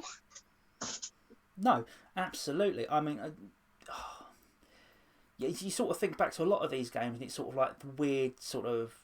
It was the supernatural element that sold it in the end. I mean, referencing Thief and the old stealth 'em up, it did kind of take away from it in the end. It's one of those that didn't work. But for Tomb Raider, No, because you could, there's conspiracy theorists that aliens were here beforehand, and that's the reason a lot of shit happens, and it makes sense, that it's enough. It's not so far fetched that you lose sight of it all, Yeah. and And that's like the comments that you get from some of the other characters, I can remember some of the catch lines that I used to like say to my brother, and it's like, yeah, you know what we're on about. And like having the animals or so just come out of nowhere, that always got me like always on edge, because I'm like, I'm really getting into it. And then you hear the noise and it's like, where is that coming from? And all of a sudden, there it is. You're being attacked by a massive bear or, I don't know, panther or something. I am surprised I did not die of heart failure several times playing those games. That there was definitely some good jump scares back then. Absolutely. No, it made it a bit more entertaining, especially when you're watching my brothers and that play it. It's like, Watch them jump out of their skin, yeah? no. Well, obviously, we can't talk about Tomb Raider without touching on the films. Of course, of course. So, I have watched the first one, I have watched half of the second one, and the reboot I haven't even given it the time of day. What's your experience with... Let's start with the Jolie films. Yes. I didn't mind them. They weren't the best. She did a good job. She was sexy as Lara Croft, I have to say. It was interesting, but I kind of like, it wasn't 100% for me, because obviously growing up with the games, that I was expecting the magic from the games into this, and I know they went a completely different way, but like I think the bit in there was that really got me was Pandora's box, and that was as amazing as it could get for me. Okay. Yeah. That's not saying a lot. No. I mean, I really enjoyed Chris Barry's work as the butler. I'm a huge Chris Barry fan, so... The tech nerd seemed a bit out of place. It's like, what's he doing? What's that got to do with anything? Yeah. I wasn't sure about them either. No. They came later in the game, but I get the idea of having Lara Croft having a training facility in her home, but a giant freaking robot with a mini disc player in its chest. I mean, what? It took a bit too far. Yeah. I mean, the story itself was okay, and the interpersonal relationships that were portrayed there were, it wasn't bad. It wasn't terrible. I think for me, what let it down was the fact we built up to this big thing at the end, and it was just like, oh, it's all supernatural and shit, and I had trouble following it. Honestly, it just seemed like I was watching it, and it just resolved itself before I worked out what happened. So, it lost me. If it had a different ending, I might have felt better about it, but it just left a sour taste in my mouth, to be honest. And in the second film, it seems like it was more a case of, we're going to these locations, we're doing these big sets, we're doing this big budget, and they didn't really have much of a story to go on. Yeah. Yeah, is that how it seems? Yeah. Again, okay, but not the best. I wouldn't watch them again. I the new probably watch the first one again. No, I think it's long gone for me. I'm ready to kind of like put a line and finish with Tomb Raider altogether. Okay, so you're done. It's in the past. I had now. mine back in the day, but I can't. I just can't. The magic's gone for me. No, it's fair enough. It's true. It's not what it used to be. And that's the nature of the beast, unfortunately. Fair enough then. Anything else on the PlayStation that you sort of remember vividly playing? Oh my god, we can go back to like Spiral, Crash Bandicoot, any sort of game They were. Okay. So, yeah, the big action adventure.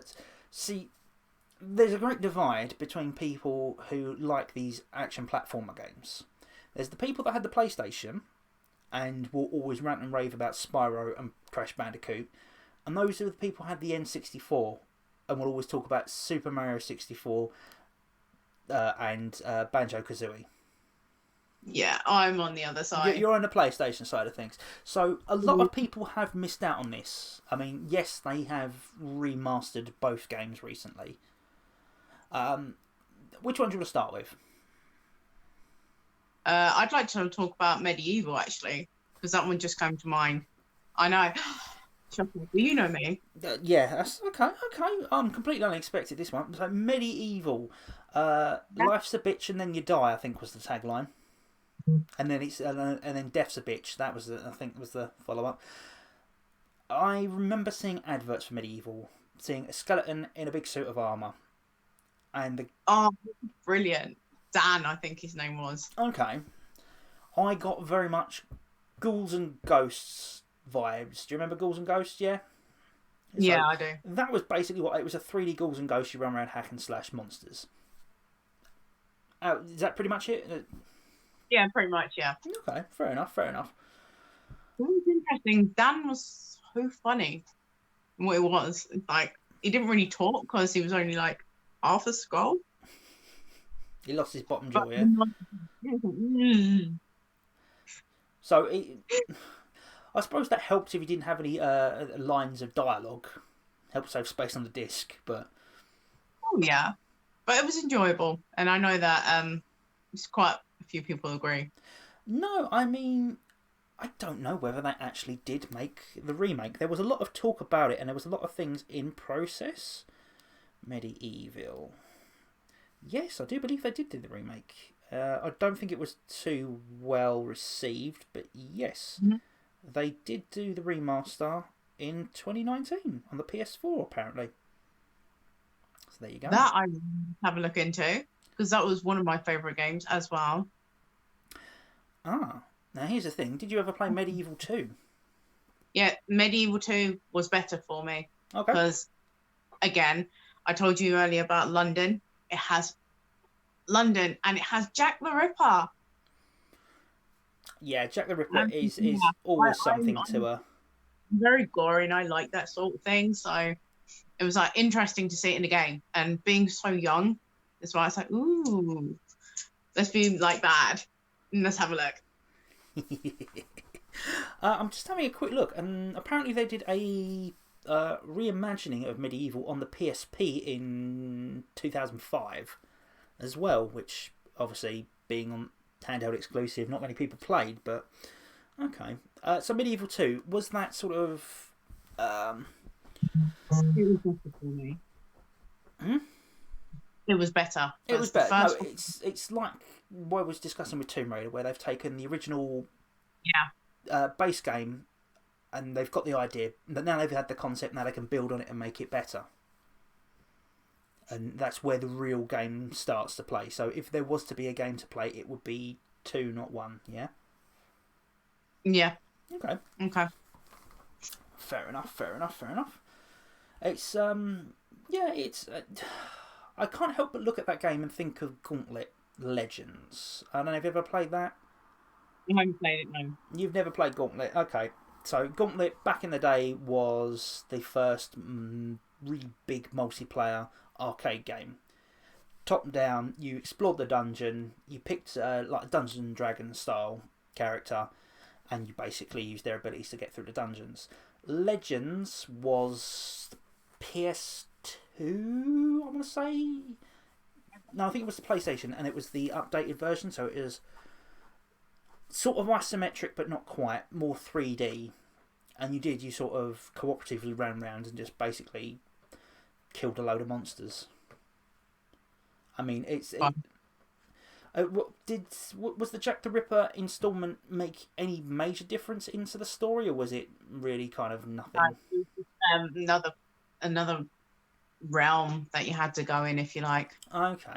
So the story itself wasn't too much. It was basically pure gameplay was what sold it. Yeah. But obviously, I saw that, and it's like, yeah, Jack the Ripper became my favorite boss.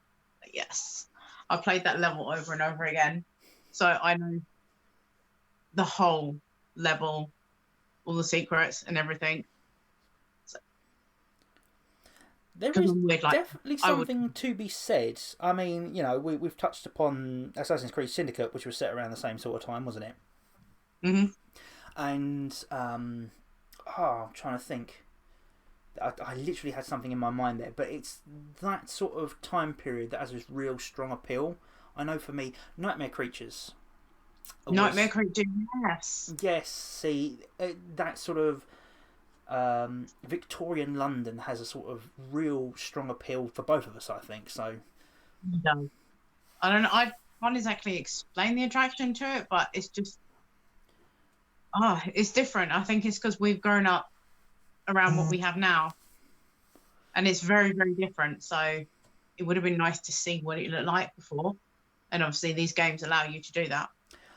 I think I get the appeal of it because it's before the modern technology, but it's like modern day Scandal where you could get Mm-hmm. away with it. Yeah. That's the thing. It's like, okay, you really had to be a proper detective back then to work shit out and really look hard for the clues. Whereas now it's like, yeah, we've got forensic evidence, it's there, it's done. It's like, it's not easy. Police work isn't easy and detective work isn't easy, but back then it was like, to solve a case, you really had to give your Yeah. life to it almost.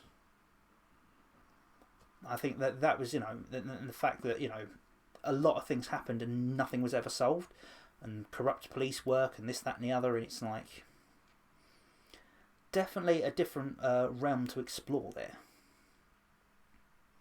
Agreed. Okay. Well, so okay, so we had Medieval. Any of the other games sort of spring to mind while we're there on the PlayStation? Ooh. Can't remember if it was on PlayStation 2.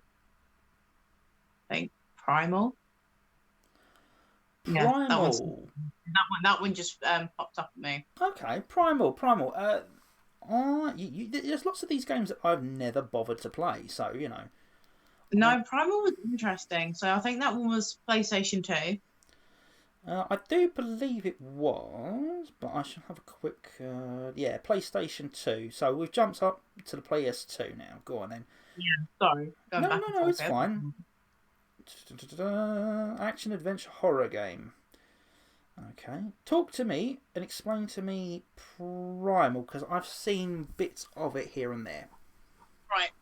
Okay, so Primal takes this female character, Jennifer. Mm-hmm. She's kind of alternative, and that's the first point that got me. The fact is, she was alternative, and so was her boyfriend, I Lewis. mean, looking at the cover, right, it looks like it's basic. It could be from the Underworld movies. I mean, seriously, it could literally be from the Underworld films.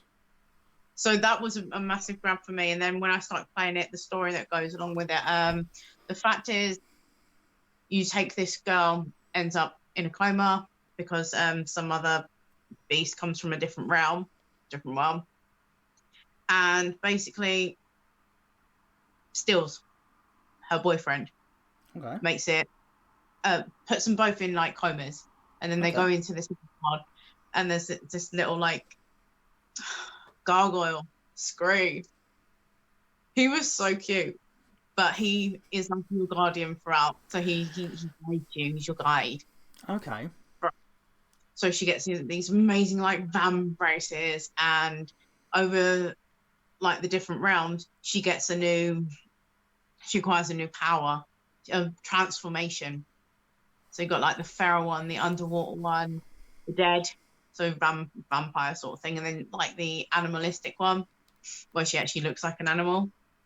But they all have different abilities that you can, as you go along later in the game, you can use the other ones from the other levels, if that makes sense. Like you can use all the abilities in Yeah, one yeah, level again once you've learned them. yeah. That makes sense. Yeah, you upgrade and you remember your abilities. Yeah, it's pretty standard fare these days. Yeah, but back then, obviously, that was quite novel. You know. It was, but I liked it because she had attitude and she was funny. She had jokes along the way, little Okay. digs, Not and something I would have thought of looking at the box art and the gameplay footage. I wouldn't have expected to have anything sort of comical to it, you know. Cool. yeah, it wasn't like proper comical. It's just like she would insult the baddies. Oh, okay. Not quite Spider-Man quips, but a bit more. No.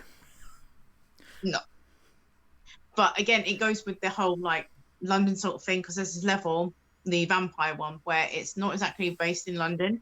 I don't think so, but it has that sort of layout. It's fine, Yeah. and then obviously it's dominated by vampires, and they have a Victorian feel to it. Okay. Okay. Ballroom and brilliant. That's I can see it's got that appeal to it as well as the werewolf, the vampire sort of. One level that I struggle through a lot, and that goes to the same sort of thing. It's the same thing over and over again. It's when she is fish-like. It's all underwater. Okay, the typical problem. The underwater levels are the worst. Yeah. Yeah, I just couldn't get into that. Obviously, I've done it, but it's not something I'd play over and over again. First one was brilliant because it's all like natural land, it's feral and massive jumping, big scratching and everything. Okay. The scenery was nice. Again, you're still going through town, but again, that's the sort of people that were in that realm. So you had like the mountains and that, and a little bit of, I think, like the woods and all that. And I like villages anyway. They're just different. The old sort of like huts and everything. And then obviously, next one was the fishy one.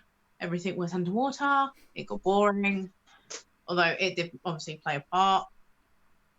And then the next one, which was the vampire, which was my favorite. And she looked really creepy, her character there, like all sunken in and teeth. So not your typical stunning, looks amazing vampire, proper rotting corpse of a person. Yeah. All sunken in skin and grey and yeah, looks a little bit like Jeepers Creepers, man. With the teeth and that, yeah, the smile. Fair enough. And then the last one was like this fire demon. It spends most of the time around like lava and volcanoes and that. Okay. So it was not bad. It sounds like it's got a lot more variety than most games would have. You know? It has it. You're not just stuck with one. You can go. Obviously, it's the elements: earth, fire, air. So you can really play on it. Okay. You've got the guide with you, Scree. He has his own story, but you don't know this until the big reveal. Oh yeah. So I was like, oh my god, I wasn't expecting that. Okay. So it's and then you build up to the big bad, and then the massive boss battle. But I was really hoping for a second one, because it even has like an Easter egg. In the vampire one, you go in the yard, and there is a tombstone that says, "Here lies Lara Croft," and it says, no. So I was like, "Oh, okay." The classic Doom Easter eggs, yeah. So that was quite funny, but that kind of gives an idea of the sort of humor that they have in there. But that was a really good game for me. I really got attached to it because I even had I've got a tattoo of her symbol. I've got it on the back of my neck. That makes sense. Yeah. Okay. See, I'm having a look at the reception for it. I mean, there's a couple of them that really didn't like it. I mean, 4, 5, C+, you know, it's not bad. Not great. I mean, then you've got 77, 7.9s, 8s, 4s out of 5s, you know. It's where is it? It's limited by an inconsequential combat system and basic wonder puzzles. High quality production puzzles, excellent graphical presentation, one hell of a killer soundtrack apparently. Yes, that's where I found the most of my music that I liked as well. Again, alternative.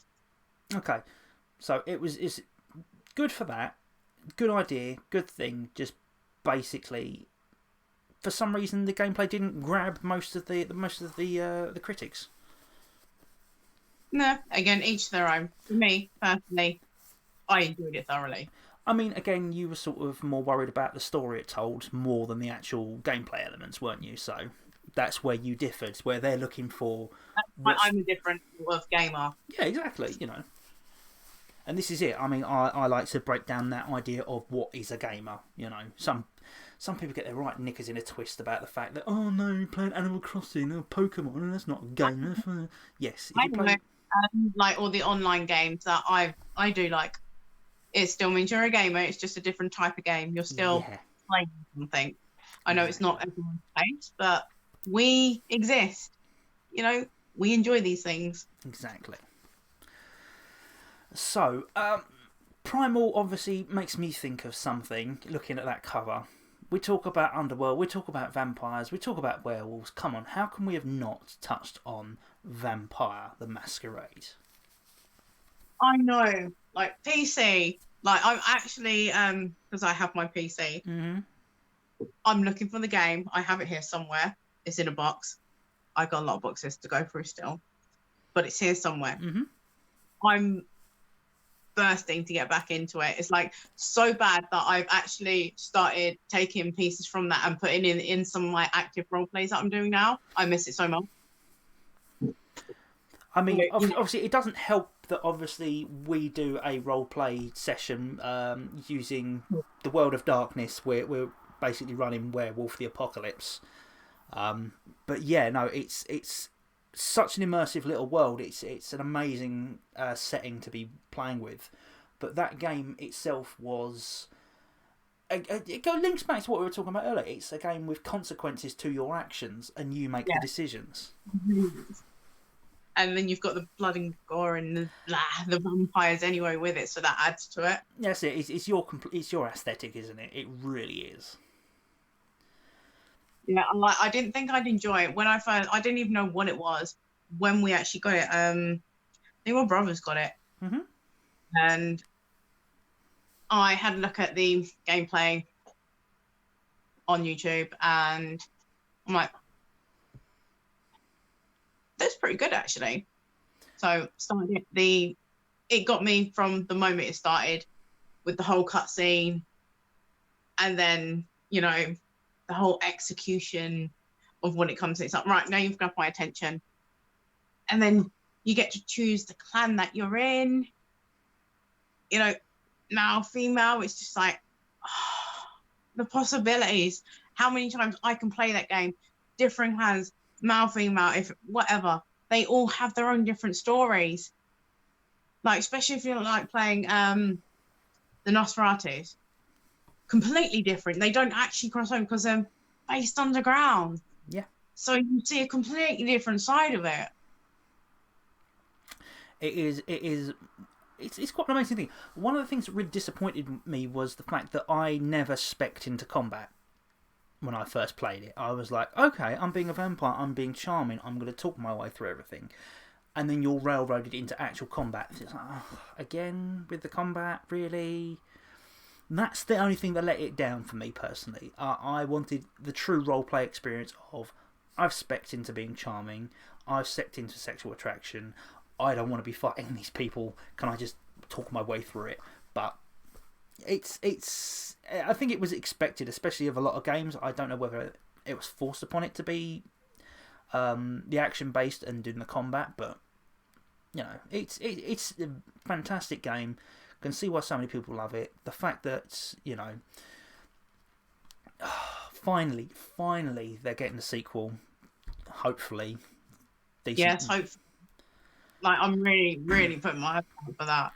And of course they've got the new werewolf game due to come out as well, which I don't know much about that. That's further back in development, but hopefully similar sort of thing. Mm-hmm.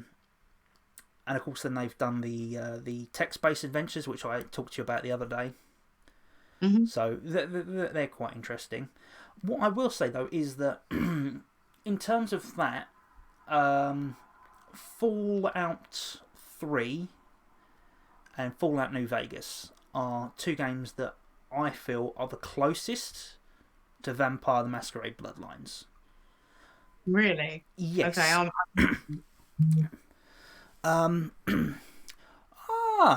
Yes, just had Momo pop in saying hi. Didn't realise this was a thing. So, hi Momo, good to see you. No worries. I only started it tonight, just having a quick chat and getting to know Kai, talking about gaming memories. Good to see you out here though. But yeah, Fallout. I assume you've played it, or at least seen footage of it. I've seen footage. Okay, so whilst basically it's running, you run around, you shoot things, loot things, post-apocalyptical, and you are more likely to spec out different ways your characters work and play completely different styles each time you play. It gives you a lot more in-depth way to play.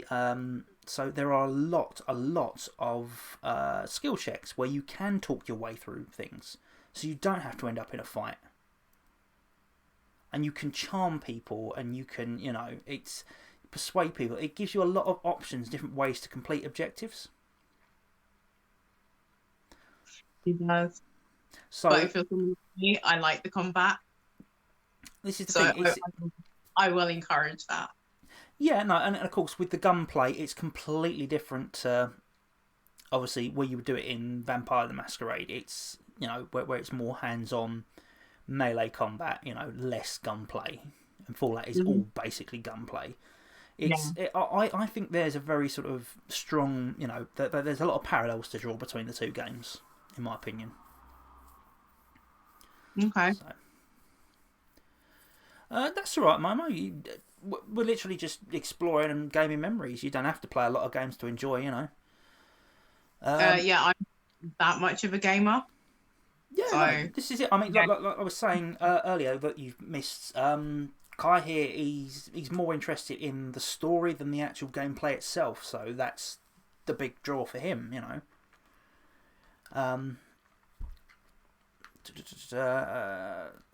Thank you. The overlay, yes, I put a little bit of effort into the overlay for this one, so thank you. I appreciate that. Yeah, Wolfie's mentioned that Fallout 4 kind of ruins the roleplay experience. It's why I only mentioned Fallout 3 and New Vegas. Actually, I suppose to a lesser extent 1 and 2 were quite good, but obviously they were less expansive from what I remember. Actually 2. Okay. Fallout 1, very open, you could pretty much do anything. 2 sort of railroaded you into the combat. 3 and New Vegas were very open-ended. You could do what you like. 4 was you're following the story and they're going to give you the impression you've got an influence in their outcome.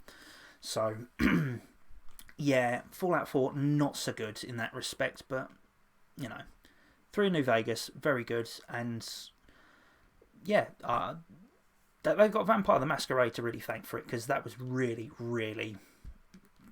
I think that was the game that finally brought your basic role-playing games, but your text adventure games, and brought it into a 3D realm, as it were.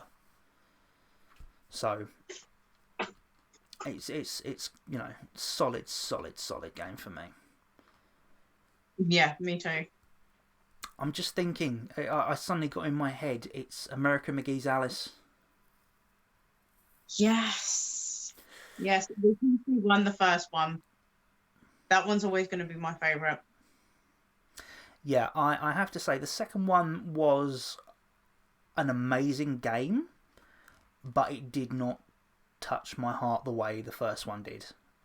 No, it was good, don't get me wrong, but yeah, the other one it had something a bit more special.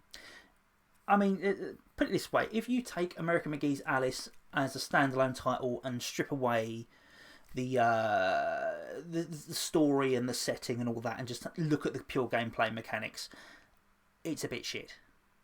The jumping puzzles are crap. The enemies are too hard. It's the whole thing is nothing. But the magic of that is the story it tells. Yes. And the setting, and the fact that Wonderland is a space where Alice goes to in her mind to escape from the trauma that she's experienced. It's an interesting psychological look at something, and it plays with the themes of Alice in Wonderland to an extent that's really striking, really powerful. That it really spoke to me at a time in my life where I really needed it to. Yeah, I get that. And yeah, it just the only reason I jumped from Bloodlines to this was because it's similar darker themes, this sort of thing. But it really was. It's a complete contrast of things, where you can have Vampire, where it's all your own choice and you get to decide what's happening, to this completely linear story, but both can have such a powerful effect on you. Of course. And I'm hoping they are producing a third game in the series. So hopefully it's looking really a lot darker and a lot more twisted. So I like that. Yeah, this is the thing. It's another thing. It's like you're collecting teeth. It's like Interesting. And all sorts of bits and pieces, and it's. And that was one of the big appeals. It was dark. It was a game that who produced the soundtrack? It was I think it was from the guys from 9 Inch Nails. Really? I believe so, because I know they released the soundtrack on a CD. Soundtrack.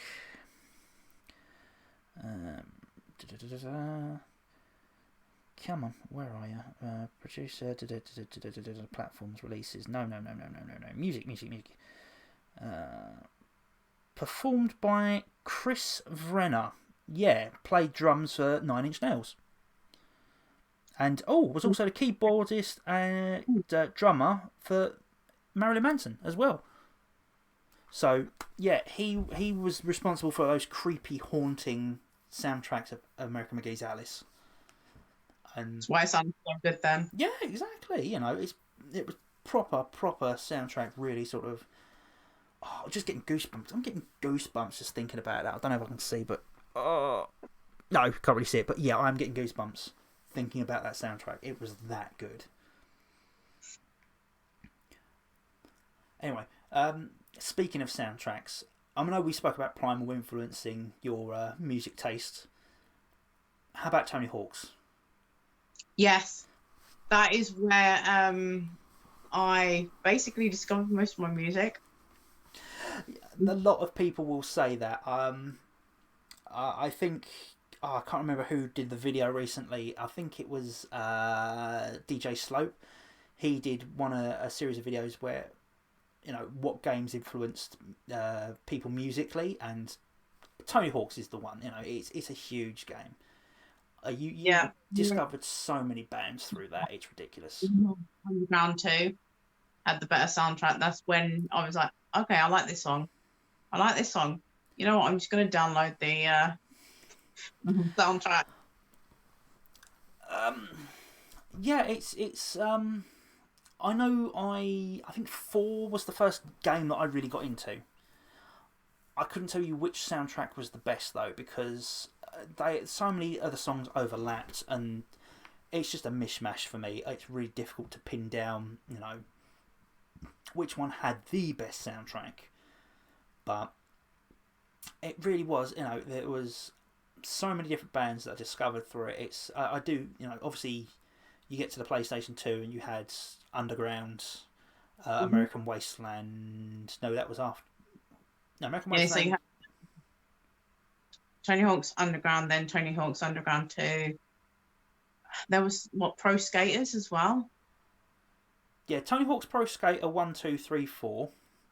Yeah. We don't talk about 5, which was an Activision cash grab to keep the license, which was absolutely shit house. But yeah, you had. No, Underground 1 was where you played the rookie. And yeah, the rookie was famous. Yeah. So trying to. Was Thug 2 where they did the world tour? Yeah, Underground 2. They done the world tour, so basically you have Bam Margera Good old coming back. Bam Bam! Yeah, I love Bam Bam. he was You've got he was Phil. good. Oh, that's it. You didn't play as Phil, but you could mess up Phil a little bit.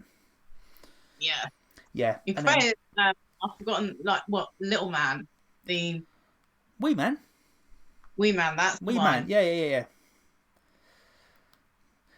Oh, great games. Great games. Really was. I can't remember when it lost its sort of. Which game was it that it sort of went, okay, it's just getting a bit repetitive now. It's a bit sort of. For me, it lost in Wasteland. Like it was good building up your Wasteland, but it kind of like lost it for me. Wasteland, that was the first open world one, wasn't it? Or was, I think so. I can't remember now. It's been so long. Yeah, I'm ancient, so my memory is really, really bad. Yeah, for me, Wasteland, Project 8, and Proving Ground all sort of blur together.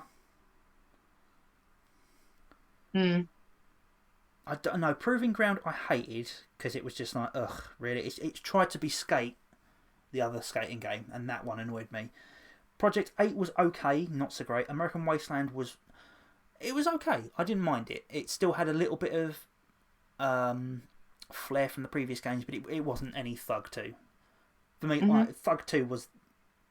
If I had to go back and play any of it, it would be that game. It just has so much variety to it. The levels were also, like skating around New Orleans and releasing the ghosts from the crypts, Yeah. Stupid shit like that. It's always good. And It is. And just like messing around the countries, basically. yeah, just going around the world, just causing all kinds of mayhem. Have to do. So that's what made it very amusing. And then you had characters like Benjamin Franklin. And I can't remember the other ones, but there were so many. You had Benjamin Franklin. You had. I can't remember. It was the guy on the motor Segway thing. Because it was. I think he was from a band or something. I can't remember off the top of my head. You could play Steve-O. Sorry? You could play as Steve-O. Oh, yeah. I forgot about Steve-O on the mechanical ball. Yeah. But then there's always been great unlockables in, Tony Hawk's games. I mean, you can play as Spider-Man, Wolverine, Father Christmas, all sorts of characters, My youngest brother, actually unlocked everyone. Oh, that's impressive. Shrek, you could play as Shrek in one of them, yeah. No, you could play as Phil Margera. I don't remember that. You could play as the Hand. Voodoo King, couldn't you? What, sorry? In New Orleans. The Voodoo King. The Voodoo King, yeah, I believe you unlocked him.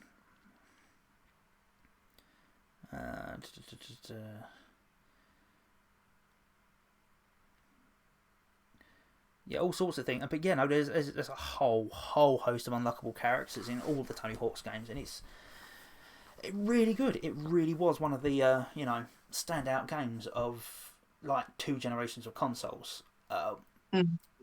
It's and thankfully, it's gone back to the right hands, and the remastered versions of 1 and 2 that have come out last year are just. It's an amazing game. I need to purchase it at some point, because it's got literally the original, as much of the original soundtrack from 1 and 2 as they can, with all the modern updates, spick and span graphics. It's just I think the only thing really missing from it for me is having my go-to skater Bam Margera in it, but I can forgive that, because I think it is even a creator skater, so if I really wanted it, I could make him. But create the character. You can now create a character, yeah. Perfect. So, all right, that's old. And that links back to everything else. It's like so many other games. You could sit there and just create your skater and just off you go. So, no, definitely, we will have to get you hooked up with that game as much as I want it as well. So, yeah. Yes, I'm down for that. Absolutely. Okay. Anything else jump to mind since we're jumping all over the place here now? BMXXX. Now, is that the one that was basically sold on the fact that there was boobies in it? Pretty much. Pretty So much. you play this stripping game, you do the challenges, and then you'll hear it will freeze for a moment, and then you hear like an unzipping, and then all of a sudden, Basically, that had a soundtrack to it. But yeah, pretty much, boom. I remember hearing that the soundtrack was all right. My thing is it was like Tony Hawk's, wasn't it? Basically, it was going around doing tricks and this, that, and the other. Yeah, except on BMXs. Yeah, BMX. I don't recall a game ever actually pulling off something similar like that. My big experience with BMXing on video games consoles was Downhill Domination on the PS2. Mm-hmm. And it was basically a BMX racing game, but you had these ridiculous mountains you're coming down. You know, you had snow levels, tree levels, you had city levels where you were bouncing off the roofs. I think that's probably the closest I've ever played to a decent BMX game. But I mean, how did BMX XX? I haven't really bloody X as it is. Control, was it basically literally playing Tony Hawk? Yeah, basically.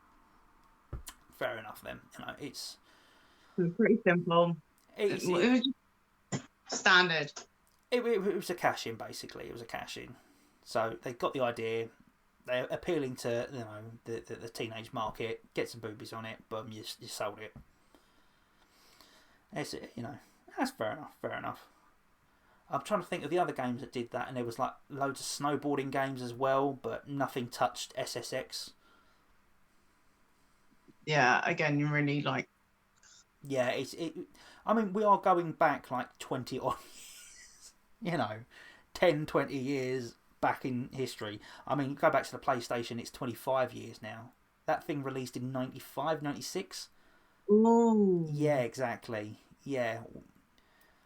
But where's the time gone? I don't know. It really is worrying. And,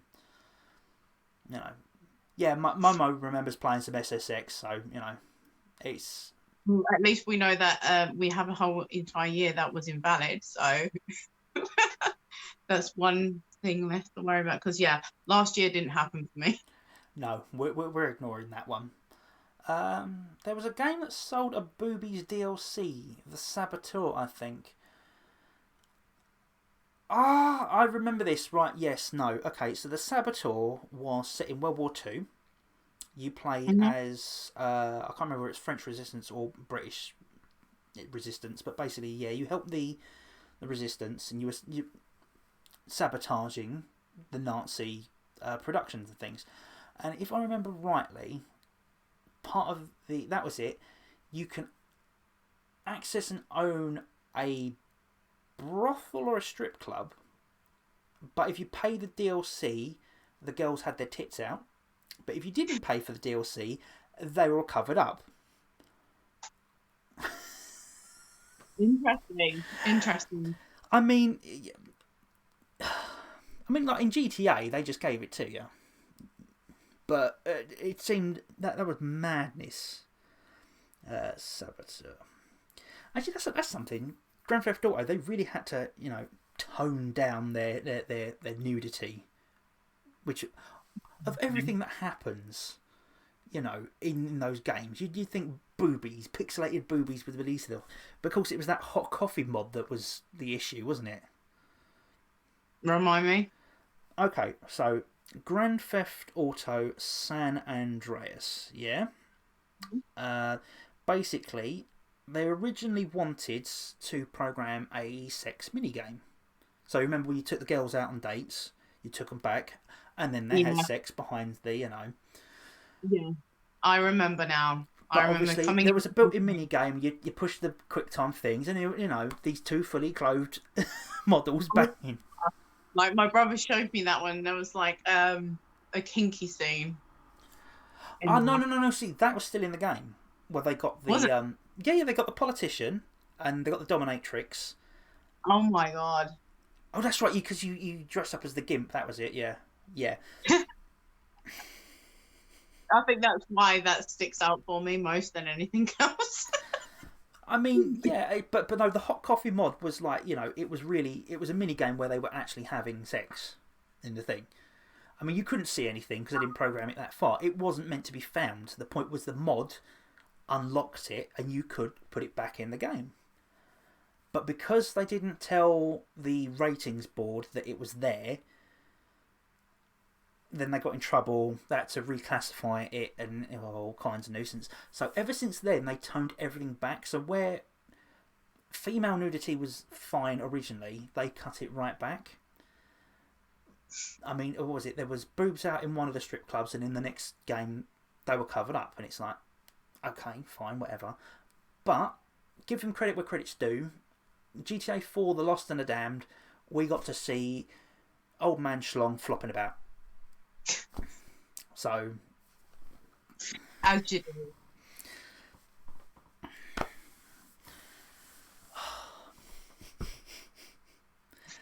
I'm trying to think of all the other games that it's like selling on nudity and boobies, and it's just like, I'm going back to Dead or Alive now. It's boobies. Jiggle physics. Yes. I remember that. They're not boobies, they're water balloons. Fuck it. Yeah, with the ridiculously small bits of clothing covering them. I think it was from 5. No, was it 4 onwards? 4 or 5 onwards. There was actually a slider so you could adjust the amount of boob jigglage. They were either rock solid, didn't move, and they were like, literally. Okay. Put your age up to 99 for max bounciness, yeah. What was it? Another thing, Rumble Roses. Rumble Roses, I remember that. Yeah. Now, see, that one was sold on sex, but actually had a really good core game mechanic to it. It did. It was good. It was really good. It was a wrestling game that was basically more fighting game based on grapples, but it was good. But then you had like the humiliation moves and things like that, and it's just like, yeah, I can't play this in the living room. You can't play that with certain people in the room. Exactly, that's what I'm saying. It's just like, yeah, no. But it was, it's really frustrating because I want to play a game with that game engine without all the boobies because it's unnecessary. I'm going to have to play that game at some point and put it either on YouTube or live stream it. I'm wrapping this up because I can hear movement. You need to wrap it up. That's okay. We've been chatting for a while anyway. So yeah. Well, thank you everyone for joining us, but we are going to have to end it here, I'm afraid. Kai, I presume you'll be coming back and we'll be making this not necessarily a regular thing, but Yeah, pretty much. Yeah.